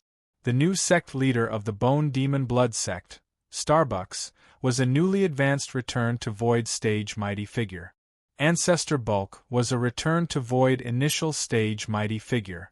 The sect leader of the Heavenly Scorpion sect, Simpson, and the sect leader of the Red Snow sect, Eliza, were Return to Void intermediate stage mighty figures. This lineup could be considered the standard of a first-rate sect in the Kingdom of the Nine State. They're probably gathering so many powerful cultivators because they're holding some blood-tasting festival, Su Xiaolan said softly. Also, that auction seems to be very important to them. And Lin's divine sense was more powerful. Thus, he was able to gather more information. He nodded. That's indeed the case. There's something that seems to be very attractive to them. Then, let's wait a little longer. Su Xiaolan surveyed the situation in the hall with great interest. She really wanted to know what it was that could interest the Blood Tribe experts so much. And Lin also wanted to know what the Blood Tribe cultivators were going to give him. Why don't we sneak in? With so many sects, we won't be discovered, and Lin suddenly suggested. Our appearances won't do. Su Xiaolan was momentarily dazed. The Blood Tribe cultivators had more prominent facial features. Moreover, they usually had golden hair and crimson eyes. And Lin and Su Xiaolan were clearly Asian huskies. I have an idea. And Lin stretched out his hands, and a red and blue liquid began to appear. This was the first stage of the divine liquid creation art, the disguise technique. Water was ever-changing, so naturally it could also change some of its attribute. And Lin wouldn't make too many changes. He would just change the color of his hair and eyes, and slightly modify the outline of his face to make it look more three-dimensional. Soon, the vampire versions of Lin and Su Xiaolan were born. Xiaolan, there's something wrong with your temperament. It's too noble and holy. It doesn't match the seductive temperament of a Blood Tribe woman. The Blood race, should also have a temperament similar to mine. There are, but it's too rare. Once you appear, you'll definitely stand out. We want to sneak in with a low profile, not attract everyone's attention. Then what should we do? I can't learn to be flirtatious and flirtatious. How about this? Kiss me until you're aroused, and that feeling will come. Rogue. Not long later, 2 spirit-nurturing stage Blood Tribe cultivators walked into the hall hand in hand. The male was dressed in a white robe, and his footsteps were steady. His crimson eyes shone brightly, and there was a hint of carefreeness in his expression. The female held onto the male's arm, and her wavy golden hair hung down to her waist. There was a hint of red on her intricate and beautiful face, and she appeared quite seductive. The two of them made their way to the banquet table, and they were a little dazed as they stared at the table full of food. That's right, they were the Blood Tribe versions of Lin and Su Xiaolan. The food on the table was all types of livers, eyeballs, and liquid essences. They were all beautifully made, and the colors were beautiful, but they were all F*King raw. Furthermore, most of these organs seemed to have been extracted from the bodies of highly intelligent beings. On the table, there were even light-winged clans, hot and sour wings that had been plucked and cut into pieces, A certain blood-tribe male was using a knife and fork to eat with gusto, but Enlin and Su Xiaolan couldn't bring themselves to eat at all. These things were so disgusting that they wanted to puke. Could it be that their persona was about to collapse as soon as they stepped onto the stage? "Hey, beautiful lady, may I have the honor of having a drink with you?" A handsome man with golden hair walked over with a smile on his face as he looked at Su Xiaolan. There was no helping it. No matter which version of Su Xiaolan she was in, she was always too beautiful. "I'm afraid that won't be possible. She's my Dao partner." Enlin wrapped his arm around Su Xiaolan's slender waist with a smile. The handsome man's smile didn't falter, and he pointed at the blood-tribe female who was tasting some blood wine nearby. "That's my Dao partner. Are you interested in swapping?" "Not interested," Enlin replied in a cold voice. At the same time, he was secretly accumulating power, ready to kill this man with a single punch. At this moment, a blood-tribe male nearby seemed to have heard their conversation, and he walked over before pointing at a female who was dancing with another man with a smile on his face. "She's my Dao partner. Are you interested in swapping?" The handsome man glanced at the female, and an interested expression appeared on his face as he nodded. "Sure." The two of them left together, chatting and laughing with one another. Enlin and Su Xiaolan both drew a sharp intake of breath in unison. How could such a question be asked in public? Were all blood tribe cultivators this open-minded? Or were the blood tribe cultivators gathered here more open-minded? Enlin suddenly felt like his servant, Cassidy, was a pure and untainted lotus flower. She was a little sexy, but she was still quite normal. Su Xiaolan furrowed her brows. "This place is so disgusting. It's disgusting in every sense of the word." Enlin nodded in agreement. He picked up a glass of red wine and brought it to his nose, upon which the alluring scent of blood intermingled with the faint aroma of wine wafted toward him. This type of blood wine smelled quite good, but he didn't know what kind of craftsmanship had been used to concoct it. Even the life essence had been preserved and fermented to an extremely high degree. Enlin and Su Xiaolan chatted idly off to the side, and they would occasionally overhear some discussions. They also heard that the 3 holy disciples of the blood tribe were going to come out of seclusion soon. However, these were all rumors, and there was no concrete information. During this time, a blood tribe female cultivator came over to ask Su Xiaolan if she was interested in swapping Dao partners for the night, and she kept glancing toward Enlin as she spoke. Su Xiaolan couldn't help but ask, "What are you after?" "My Dao partner isn't as handsome as yours." Enlin, huh? The blood tribe female was clearly taken aback. Didn't holy disciple Cassidy say this a year ago? The fusion of different types of blood can stimulate one's heart and Dao realm, thereby increasing the probability of attaining Dao enlightenment. The life of a blood tribe cultivator should be the pursuit of blood. If we swap blood at night, different types of Yin blood and Yang blood will complement each other, and we'll definitely be able to attain different enlightenment. This has already been proven to be feasible. By the way, don't you guys know this? The blood tribe female looked at Enlin and Su Xiaolan as if they were country bumpkins. So switching one for the night was referring to swapping blood with someone else? Su Xiaolan and Enlin were astonished. They had just thought that Cassidy was a pure and untainted lotus flower, but now she was telling them that she was the source of all this evil? Was this some kind of King Bulsh T from being addicted to Enlin's blood? Did the blood tribe cultivators misunderstand Cassidy's words? It doesn't matter if you didn't know. It's good that you know now. Do you want to give it a try? Even though this big brother's power level is average, he seems to be in high spirit. His blood should taste quite good. The blood tribe female winked at Enlin before licking her lips. "Do you want a date tonight, handsome?" Enlin shook his head. "No, I'm afraid you won't be able to handle my blood." He was speaking the truth.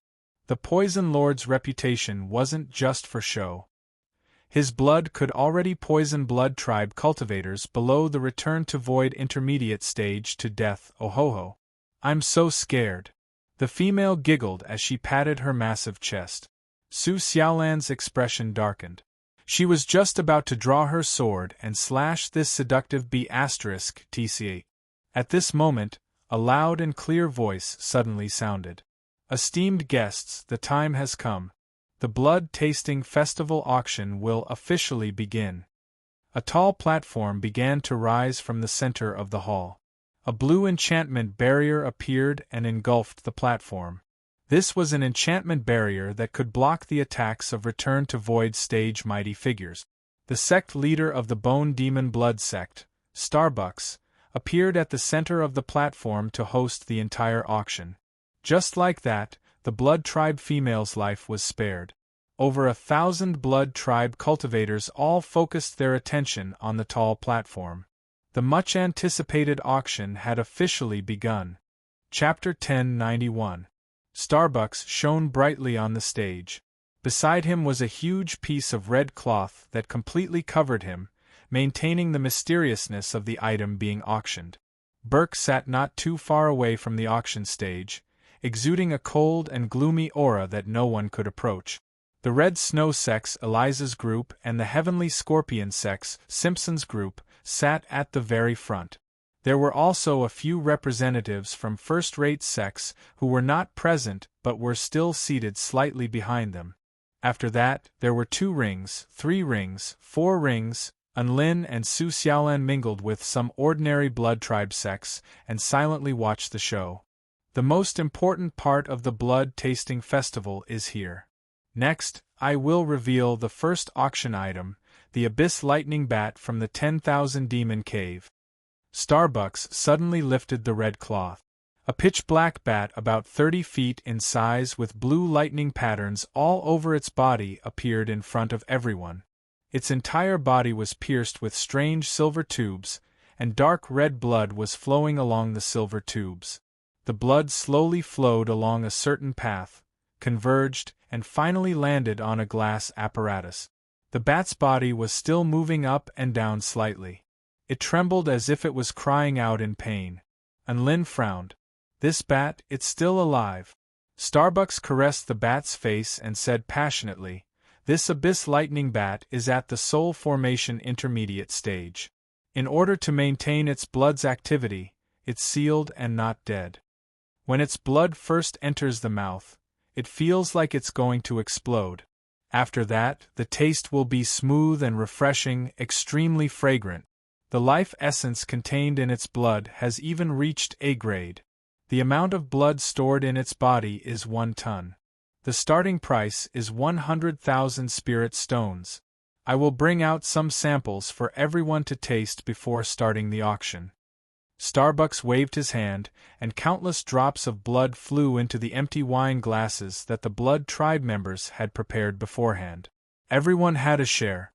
The blood tasting festival was actually the blood tasting during the auction, right? Unlin fell silent as he looked at the dark red sticky blood in the wine glass.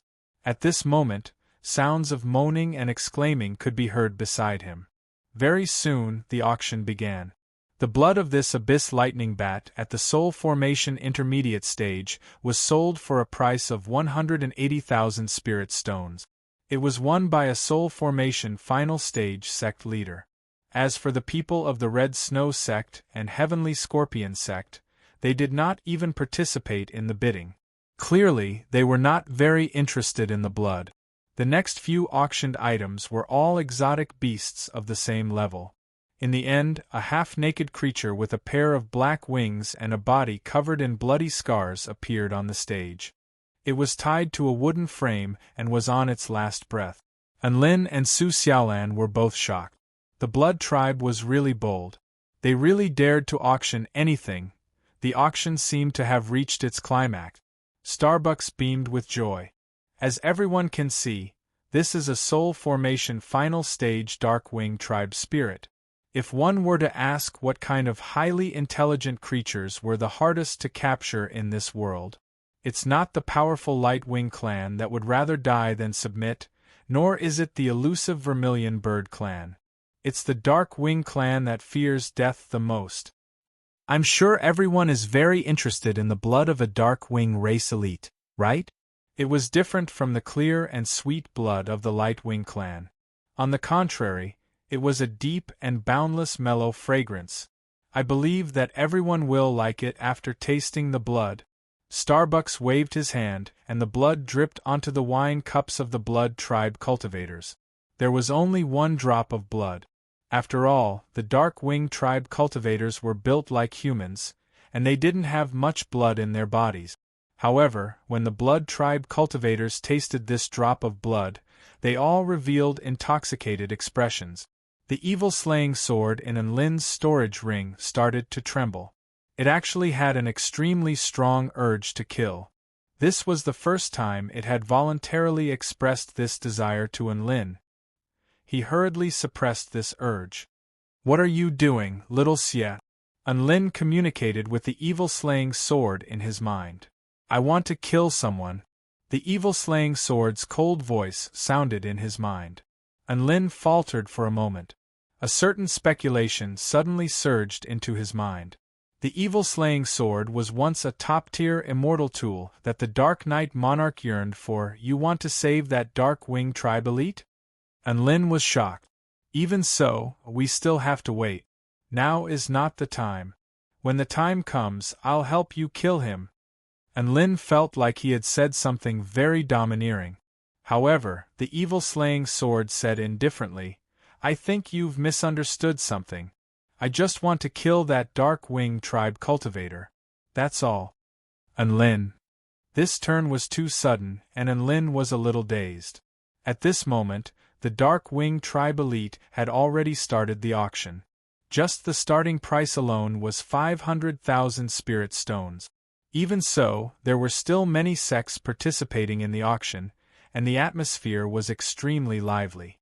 Many mighty figures in the blood tribe relied on absorbing the life essence of other living beings to become stronger. In their eyes, this Dark Wing tribe powerful being was perhaps an extremely rare elixir. In the end, this Dark Wing tribe elite was sold for 1,080,000 spirit stones. The person who won the auction was the sect leader of the Heavenly Scorpion sect, Simpson. He was a golden-haired male with silver muscles and a face full of knife scars. Right at this moment, an even more impassioned voice sounded. "Now, the most important item of the entire auction is about to begin." Starbucks flew to the center of the stage, his face flushed with excitement. "The item that you've all been waiting for is about to be auctioned." Just a simple sentence was enough to make all of the blood tribe cultivators' breathing become much heavier. "This auction is being controlled by a being of unimaginable status. I've already investigated all of you, but I still hope that all of you can swear Dao Heart oaths to keep this auction a secret."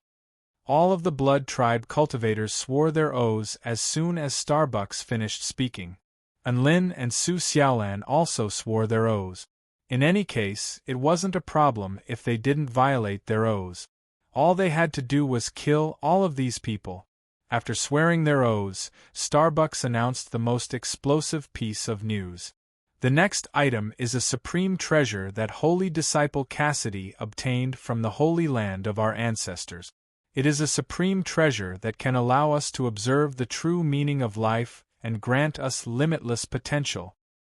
His words sent shockwaves surging through the crowd. Enlin and Su Xiaolan were completely dumbstruck. It was Cassidy again? Why did she say again? Just the title of Holy Disciple alone was enough to make that treasure extremely dazzling.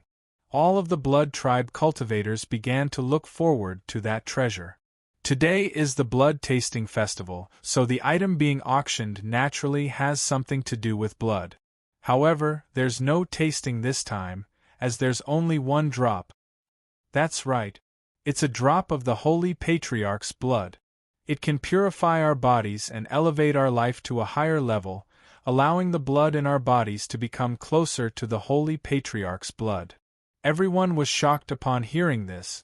The significance it represented was extremely profound, and its value was immeasurable. The Holy Patriarch's blood was blood that could allow them to evolve. If all of this was true, then almost no blood tribe cultivator would be able to resist this temptation. Under everyone's expectant gazes, Starbuck's storage ring flashed, and a drop of blood hovered in midair. It was enveloped by a terrifying barrier to prevent any accidents from occurring. However, the aura and ripples of that drop of blood spread throughout the entire hall. Su Xiaolan was momentarily dazed, and she looked toward the man beside her. Lin was completely dumbstruck, as if he was looking at something extremely absurd. After a moment, he murmured to himself, "Isn't that my King blood?" Chapter 1092. Lin's perception of his own blood would never be wrong. Even Xiaolan could sense a familiar aura from this blood. Thus, both of them were dumbstruck. Incredulity and astonishment mixed in their hearts. The supreme treasure of the blood tribe that I've been looking forward to is actually a drop of my blood? Lin's eyes widened as he murmured to himself. Su Xiaolan massaged her brows and couldn't help but chuckle. Perhaps it really is a supreme treasure to the blood tribe? She was aware of how Cassidy, Merlin, and Tobias had been subdued by Lin. Thus, even though she was very surprised, it didn't seem to be too surprising. Lin was a little disappointed. He had wanted to rob them of the supreme treasure, but it turned out that he was going to rob them of a drop of his blood? What a joke! However, after thinking about it, it made perfect sense. His blood was indeed immeasurably beneficial to the blood tribe. The fact that Cassidy, Merlin, and Tobias had all become holy disciples due to his blood was proof of this. Why was Cassidy doing this? She was extremely bloodthirsty, so there was no way she would give her blood to someone else. A thought flashed through Lin's mind. Could it be that she's recruiting subordinates for me? Subduing them with their blood before recommending them to me? There was another basis for this conjecture. Only return to void intermediate stage mighty figures or above could withstand his blood. Furthermore, Eliza and Simpson just so happened to be returned to void intermediate stage mighty figures. Perhaps this wasn't a coincidence. Lin could already envision Cassidy bringing the blood tribe mighty figures here and pointing at him to tell them that this was their holy leader. Then, the blood tribe mighty figures would be completely dumbstruck. Lin and Su Xiaolan weren't interested in the blood at all. However, all the blood tribe mighty figures seemed to have fallen into a collective climax as they discussed excitedly, praised, and yearned for it. Even the return to void stage Eliza and Simpson had expressions of yearning on their faces. The blood tribe was extremely sensitive to blood, and they could sense that this drop of blood was extraordinary. That's enough. Hurry up and auction it off. Eliza's delicate body trembled slightly. Her dark red eyes were burning with desire, and her fair face was flushed with excitement. A smug smile appeared on Starbuck's face as he said in a clear voice, "This drop of holy patriarch blood is extremely precious. For us blood tribe cultivators, consuming a single drop is even more effective than consuming a high-rank immortal pill. Cassidy, the Holy Son, will vouch for this blood, and you'll definitely feel good after using it. The starting price is 1,000,000 spirit stones." The crowd burst into an uproar as soon as he said that. This was just a drop of blood. The starting price of a single drop of blood was even higher than that of a Dark Wing clan member of the Soul Formation final stage, which was extremely difficult to capture. Should I say, as expected of the sacred ancestors' blood? The vampires were very shocked, but they wouldn't refute this price. Su Xiaolan secretly pinched Lin's arm and chuckled, "Your blood is really valuable." Lin didn't say anything, but his eyes shone brightly. I've discovered a new continent to make money." Su Xiaolan, you want to sell your blood? Su Xiaolan stared at Lin with a speechless expression. That's right. Lin's eyes shone brightly. Selling my blood for money and developing my subordinates at the same time. Cassidy really is a genius. I'll have as much holy patriarch blood as you want. At the same time, I'll limit the supply. After all, the rarer something is, the greater its value. Even something like a diamond can be turned into an extremely precious treasure. Why can't my holy patriarch blood be sold for an astronomical price? Furthermore, my blood is really very effective for the blood tribe. Su Xiaolan rolled her eyes. Do you really think you're the holy patriarch? Only Cassidy and the others can enter the blood tribe Holy Land anyway, so whatever they say goes. No one can prove that my blood isn't the holy patriarch's blood. And Lin smiled smugly. Su Xiaolan was a little worried. It'll be very dangerous to continue like this. If we accidentally catch the attention of the higher-ups, and Lin nodded. It's better to be safe than sorry. We'll think about this when we get back. Right at this moment, the blood was already being auctioned off by the blood tribe. Powerful beings at the soul formation pinnacle stage from medium-sized sects also joined the bidding. However, they soon stopped bidding because they didn't have that much money. Some sect leaders even borrowed money from the people around them in order to bid for this drop of blood, no matter what. However, Simpson and Eliza were the ones who had the highest chance of winning. As Return to Void stage mighty figures, they had already prepared sufficient funds for this auction. The auction reached its climax. Eliza and Simpson's eyes were bloodshot from the bidding. And Lin couldn't help but marvel at Cassidy's brilliant strategy. She had purposely arranged for two Return to Void intermediate stage mighty figures to compete against each other. Not only would they obtain talents, but they would also be able to obtain a huge amount of wealth due to the competition. It was a win-win situation. In the end, this drop of blood was won by Simpson for 1.8 million spirit stones. Compared to the starting price, it had almost doubled. What a foolish person with a lot of money. No. This was the pursuit of life and Tao. A smile appeared on Lin's face. Xiaolan, get ready. Su Xiaolan nodded silently and prepared for battle. Next, let's welcome sect leader Simpson onto the stage to receive the holy leader's blood. Starbucks said excitedly to the bustling crowd below the stage. Right at this moment, a black figure suddenly appeared in front of him. It wasn't Simpson. Instead, it was a complete stranger. Starbucks' expression changed. The person before him was simply too fast. What followed next was a huge golden fist that made his heart palpitate. It was too fast. He couldn't dodge it. Boom! An earth-shattering explosion erupted. The new sect leader of the Bone Demon Blood sect, Starbucks, was sent flying by a single punch. The person who had attacked was the Blood Tribe version of Lin. He was already standing on the stage. Below the stage were over 1,000 Blood Tribe cultivators who were momentarily stunned. How dare you snatch the holy leader's blood? Simpson, who had finally managed to obtain the blood, instantly exploded. He stood up and was about to attack. Don't panic, Mr. Simpson. This blood is enveloped by an extremely powerful protective barrier. Even a Return to Void final stage mighty figure won't be able to break through it in a short period of time. Bulk, the ancestor of the Bone Demon Blood sect, was still extremely calm. However, his explosively rising aura made everyone feel suffocated. It was clear that he was extremely angry at this moment. Boom! Another loud noise rang out. The barrier enveloping the blood was broken. The white glow of the divine inspection technique flashed in Lin's eyes. He tossed the blood into his mouth and tasted it. Hee, as expected of the holy leader's blood. It's amazing! That's right, this is my blood. It's true, Simpson. Bulk. Simpson looked at Bulk expressionlessly.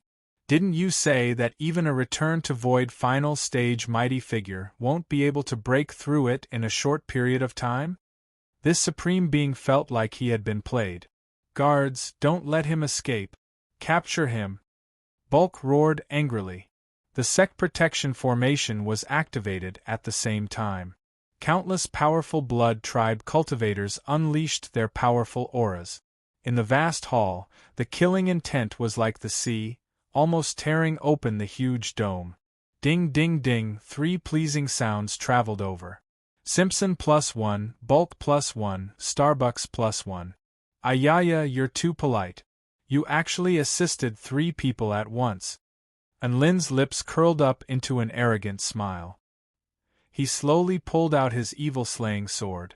Facing the soul formation stage cultivators and return to void stage mighty figures, he said with battle intent in his eyes, "Now let me turn this world upside down." Chapter 1093. The golden-haired, crimson-eyed woman in a green dress descended gracefully and stepped onto the hilt of her sword. This was the terrifying aura of a return to void stage mighty figure. Starbucks was extremely confident. He was a newly advanced return to void stage mighty figure. How could he not be able to deal with a soul formation stage cultivator? Even if it was a battle of attrition, he could still exhaust her to death. Right at this moment, blue lightning and white flames suddenly intertwined. They carried with them a terrifying might as they swept across the stage in the hall. The booms sounded like the roar of a true dragon. Unlin's storage ring flashed, and the completely repaired Gundam 3 and Yao Ji appeared once again. The cyan body that looked like a solid dragon coiled around the woman's body and blocked the sword thrust. All the Blood Tribe cultivators felt chills run down their spines upon seeing this. I've said it before. Anyone who crosses this line will die. The battle had only just begun, and more than half of the Blood Tribe cultivators were already dead. She no longer had any reservations. A speck of red light flew out from the Blood Tribe cultivator's body and landed in Su Xiaolan's palm. Unlin no longer paid any attention to the mighty figure who hated him. He turned his gaze toward Eliza, who had failed the auction and didn't hate him as much. Right at this moment, a sense of danger suddenly welled up in his heart. Whoosh! Blood splattered through the air. F***ck off. A golden glow flashed across Burke's eyes, and a golden dragon roared out. Courting death. Starbucks sneered. Many Blood Tribe cultivators didn't dare to cross that crack anymore. Powerful beings clad in blood-colored robes charged toward Unlin's battle. Her sword was like a lightning dragon, and white flames roared as she reaped the lives of the Blood Tribe cultivators. Almost no one was a match for her. The powerful Blood Tribe cultivators of the Soul Formation stage were insta-killed by her sword. Countless powerful spell techniques collided and destroyed the entire hall beyond recognition. The Crimson Sword projection left a domineering trajectory in the air. Its speed was as fast as lightning. The unstoppable sword projection stopped in front of Su Xiaolan. The domain around him instantly expanded, and countless venomous demonic scorpions roamed around him, bearing their bloodthirsty fangs. Boom boom boom! Su Xiaolan smiled faintly. She had only done that to divert the Blood Kindred's firepower. She didn't say that she wouldn't kill anyone who didn't cross the line. All living beings that came into contact with these terrifying lightning and flames, regardless of whether they were spirit-nurturing stage powerful beings or soul formation stage powerful beings, were instantly charred black. At this time, Little Temptress was already locked in combat with Simpson. Su Xiaolan stepped forward, and as she twisted her waist, a sword projection imbued with the power of the holy flame materialized into a curved arc that enveloped all of the Blood Tribe living beings.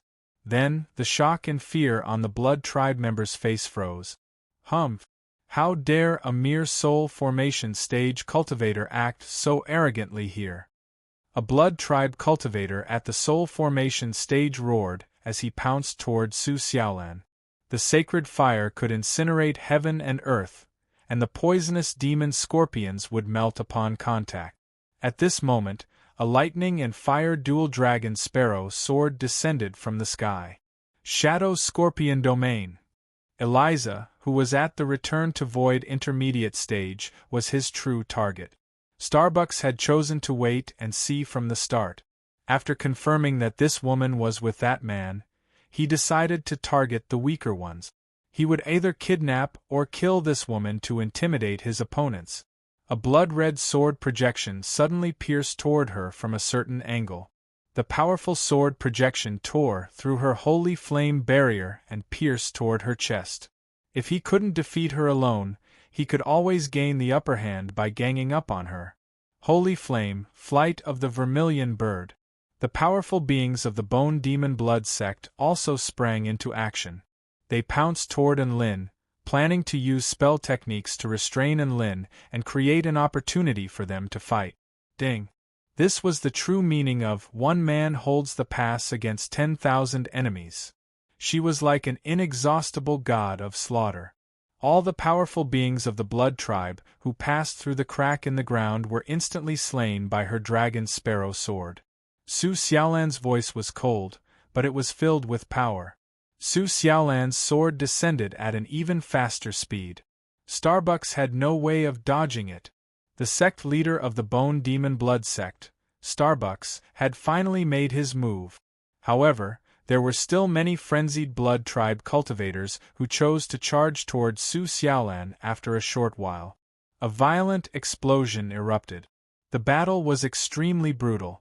One Blood tribe cultivator after another fell to the ground as they screamed in agony.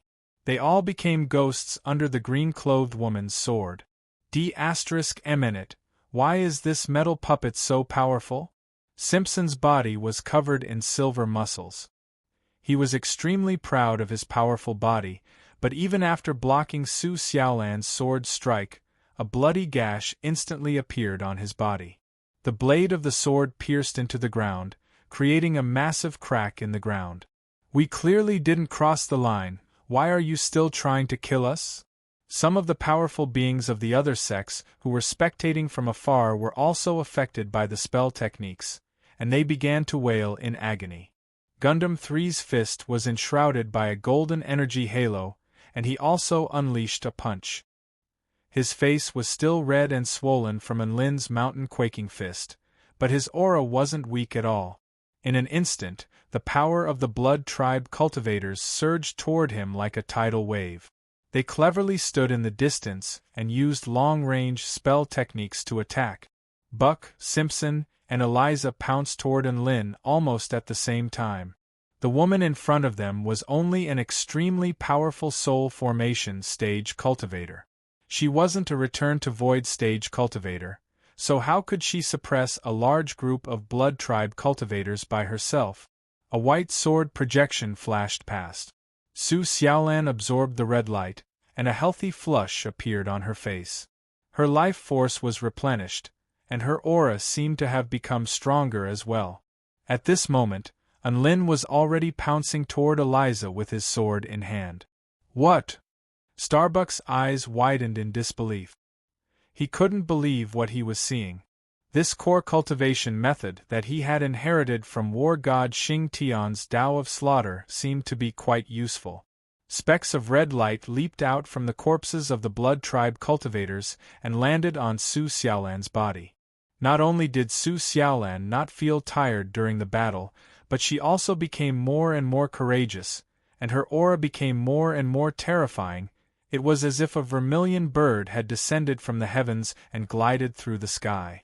Everything on the ground was engulfed by the scorching sword flames, and countless Blood tribe cultivators wailed in agony.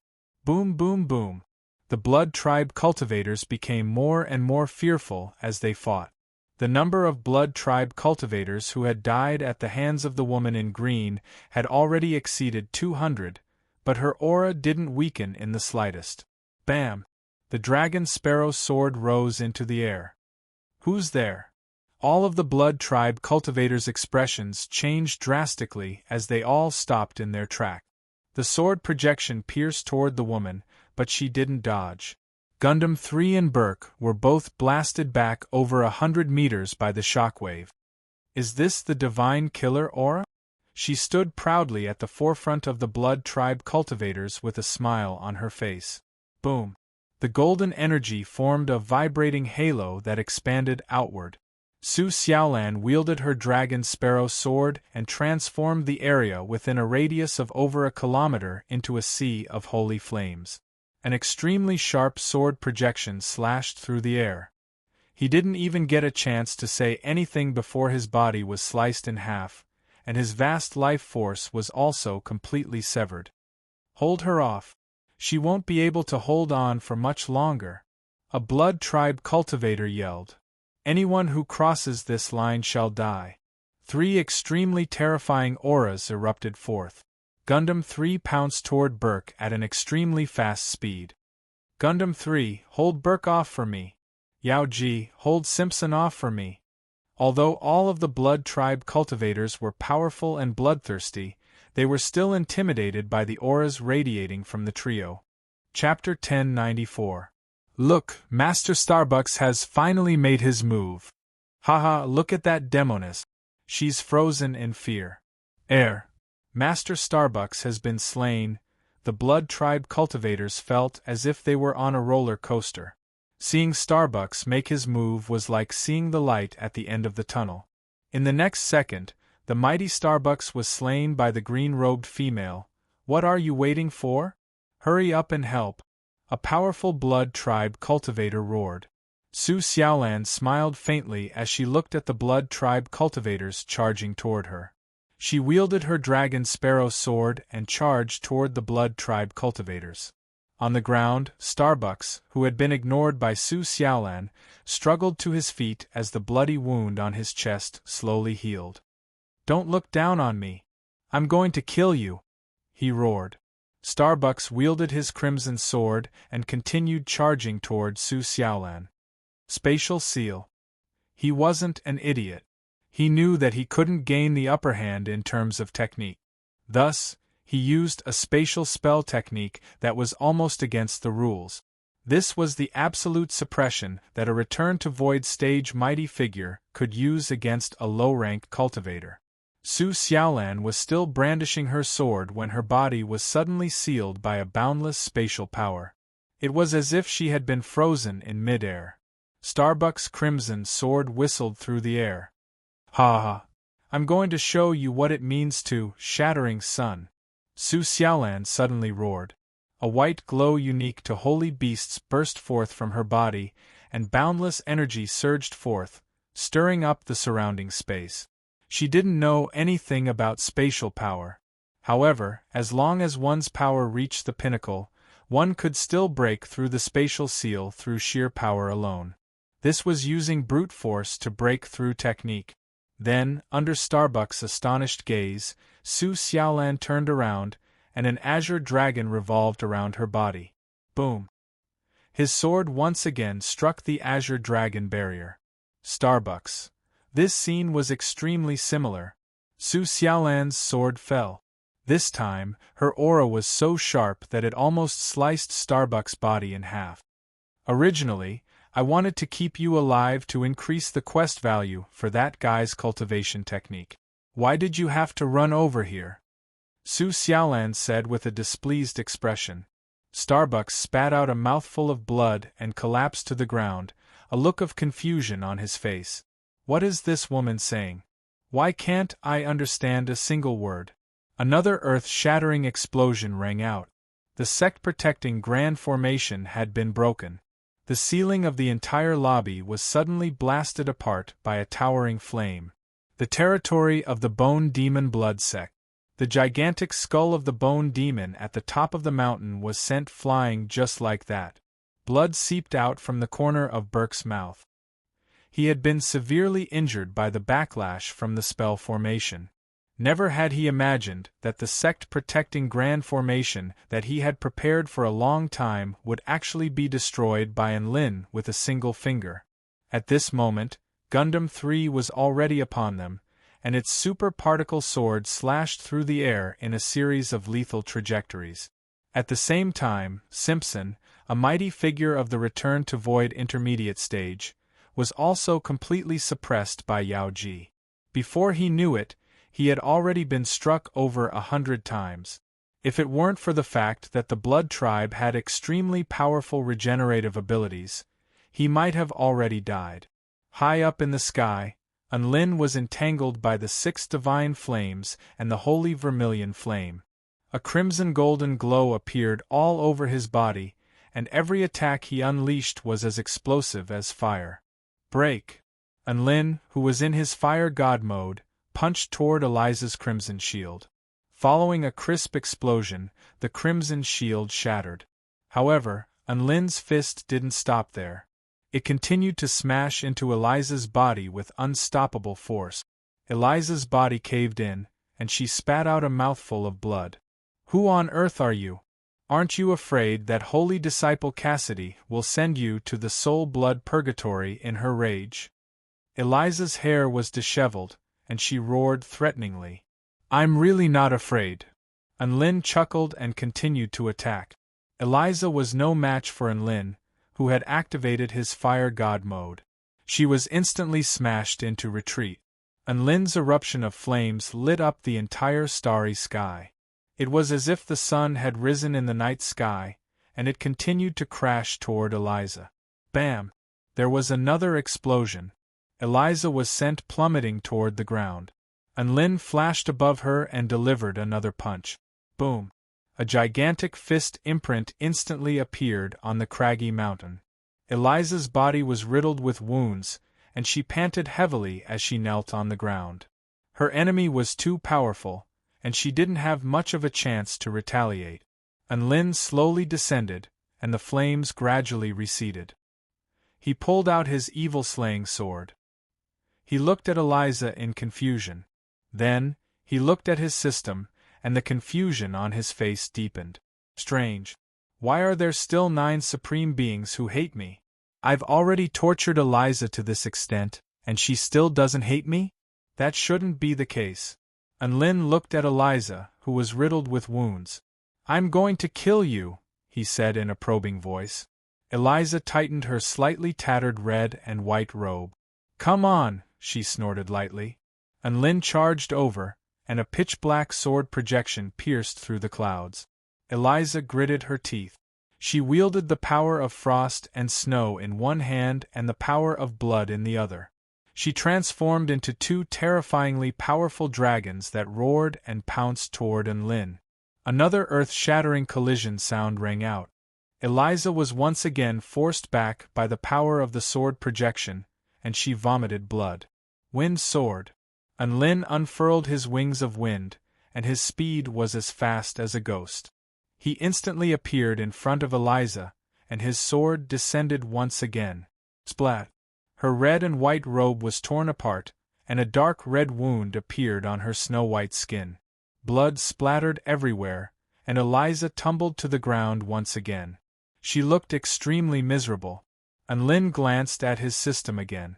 Eliza's name list hadn't appeared yet. He was a little gloomy. He charged toward Eliza and slashed again. "Ah!" Eliza moaned, and blood splattered everywhere. She clutched her robe that was about to be torn apart by Unlin and collapsed to the ground. Her slender legs were crossed, and she trembled in fear. "The next sword strike will be the day of your death," Unlin said with a murderous aura. "Hey, don't worry. Big brother, do you still want to live after offending the holy disciple? You'll definitely come down and accompany me." Eliza raised her head and said seductively. Unlin looked toward his system again, unwilling to give up. *T. She's about to die, so why doesn't she hate me? Why don't you hate me? Unlin couldn't hold it in anymore, and he asked. Eliza was momentarily dazed upon hearing this. Then, she gritted her teeth and said, "Of course I do. How can I not hate you? Not only did you steal my treasure, but you also tried to kill me." Unlin was completely dazed. She looked like she really hated him. Could it be that her injuries weren't severe enough? Unlin pounced toward her again, and his evil-slaying sword slashed out with an astonishing sword projection. Eliza unleashed a spell technique with all her might to defend herself, but she was still no match for Unlin in the end. Another gash appeared on her body, and she retreated with a wretched cry. Unlin pursued her relentlessly, and he slashed out with his sword again. Eliza let out a delicate cry as a bloody gash appeared on her snow-white thigh. Wind soared. Unlin broke through Eliza's snow crystal barrier and slashed out with his sword again. Eliza let out a delicate cry as another gash appeared on her lower abdomen. Her robe was torn, and her breasts were revealed. Unlin continued to slash out with his sword. Eliza let out a delicate cry as another bloody gash appeared on her chest. "So annoying. Why did you slash me here?" The woman's face was flushed, and her eyes were filled with anger. And Lin silently stopped his attacks. This style. Is there something wrong with it? He turned his gaze toward Eliza. This blood tribe supreme being with her tattered robe and bloodstains all over her body actually had a peculiar flush on her face. Her breathing quickened, and it seemed as if she had become even more excited. Come on. Come and bully me. I won't yield.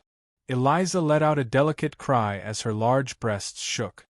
She was extremely excited as she took the initiative to attack Anlin. Anlin felt like he had discovered the truth. He discovered the truth as to why this woman's hatred never reached a certain level. This Eliza, she's probably a masochist.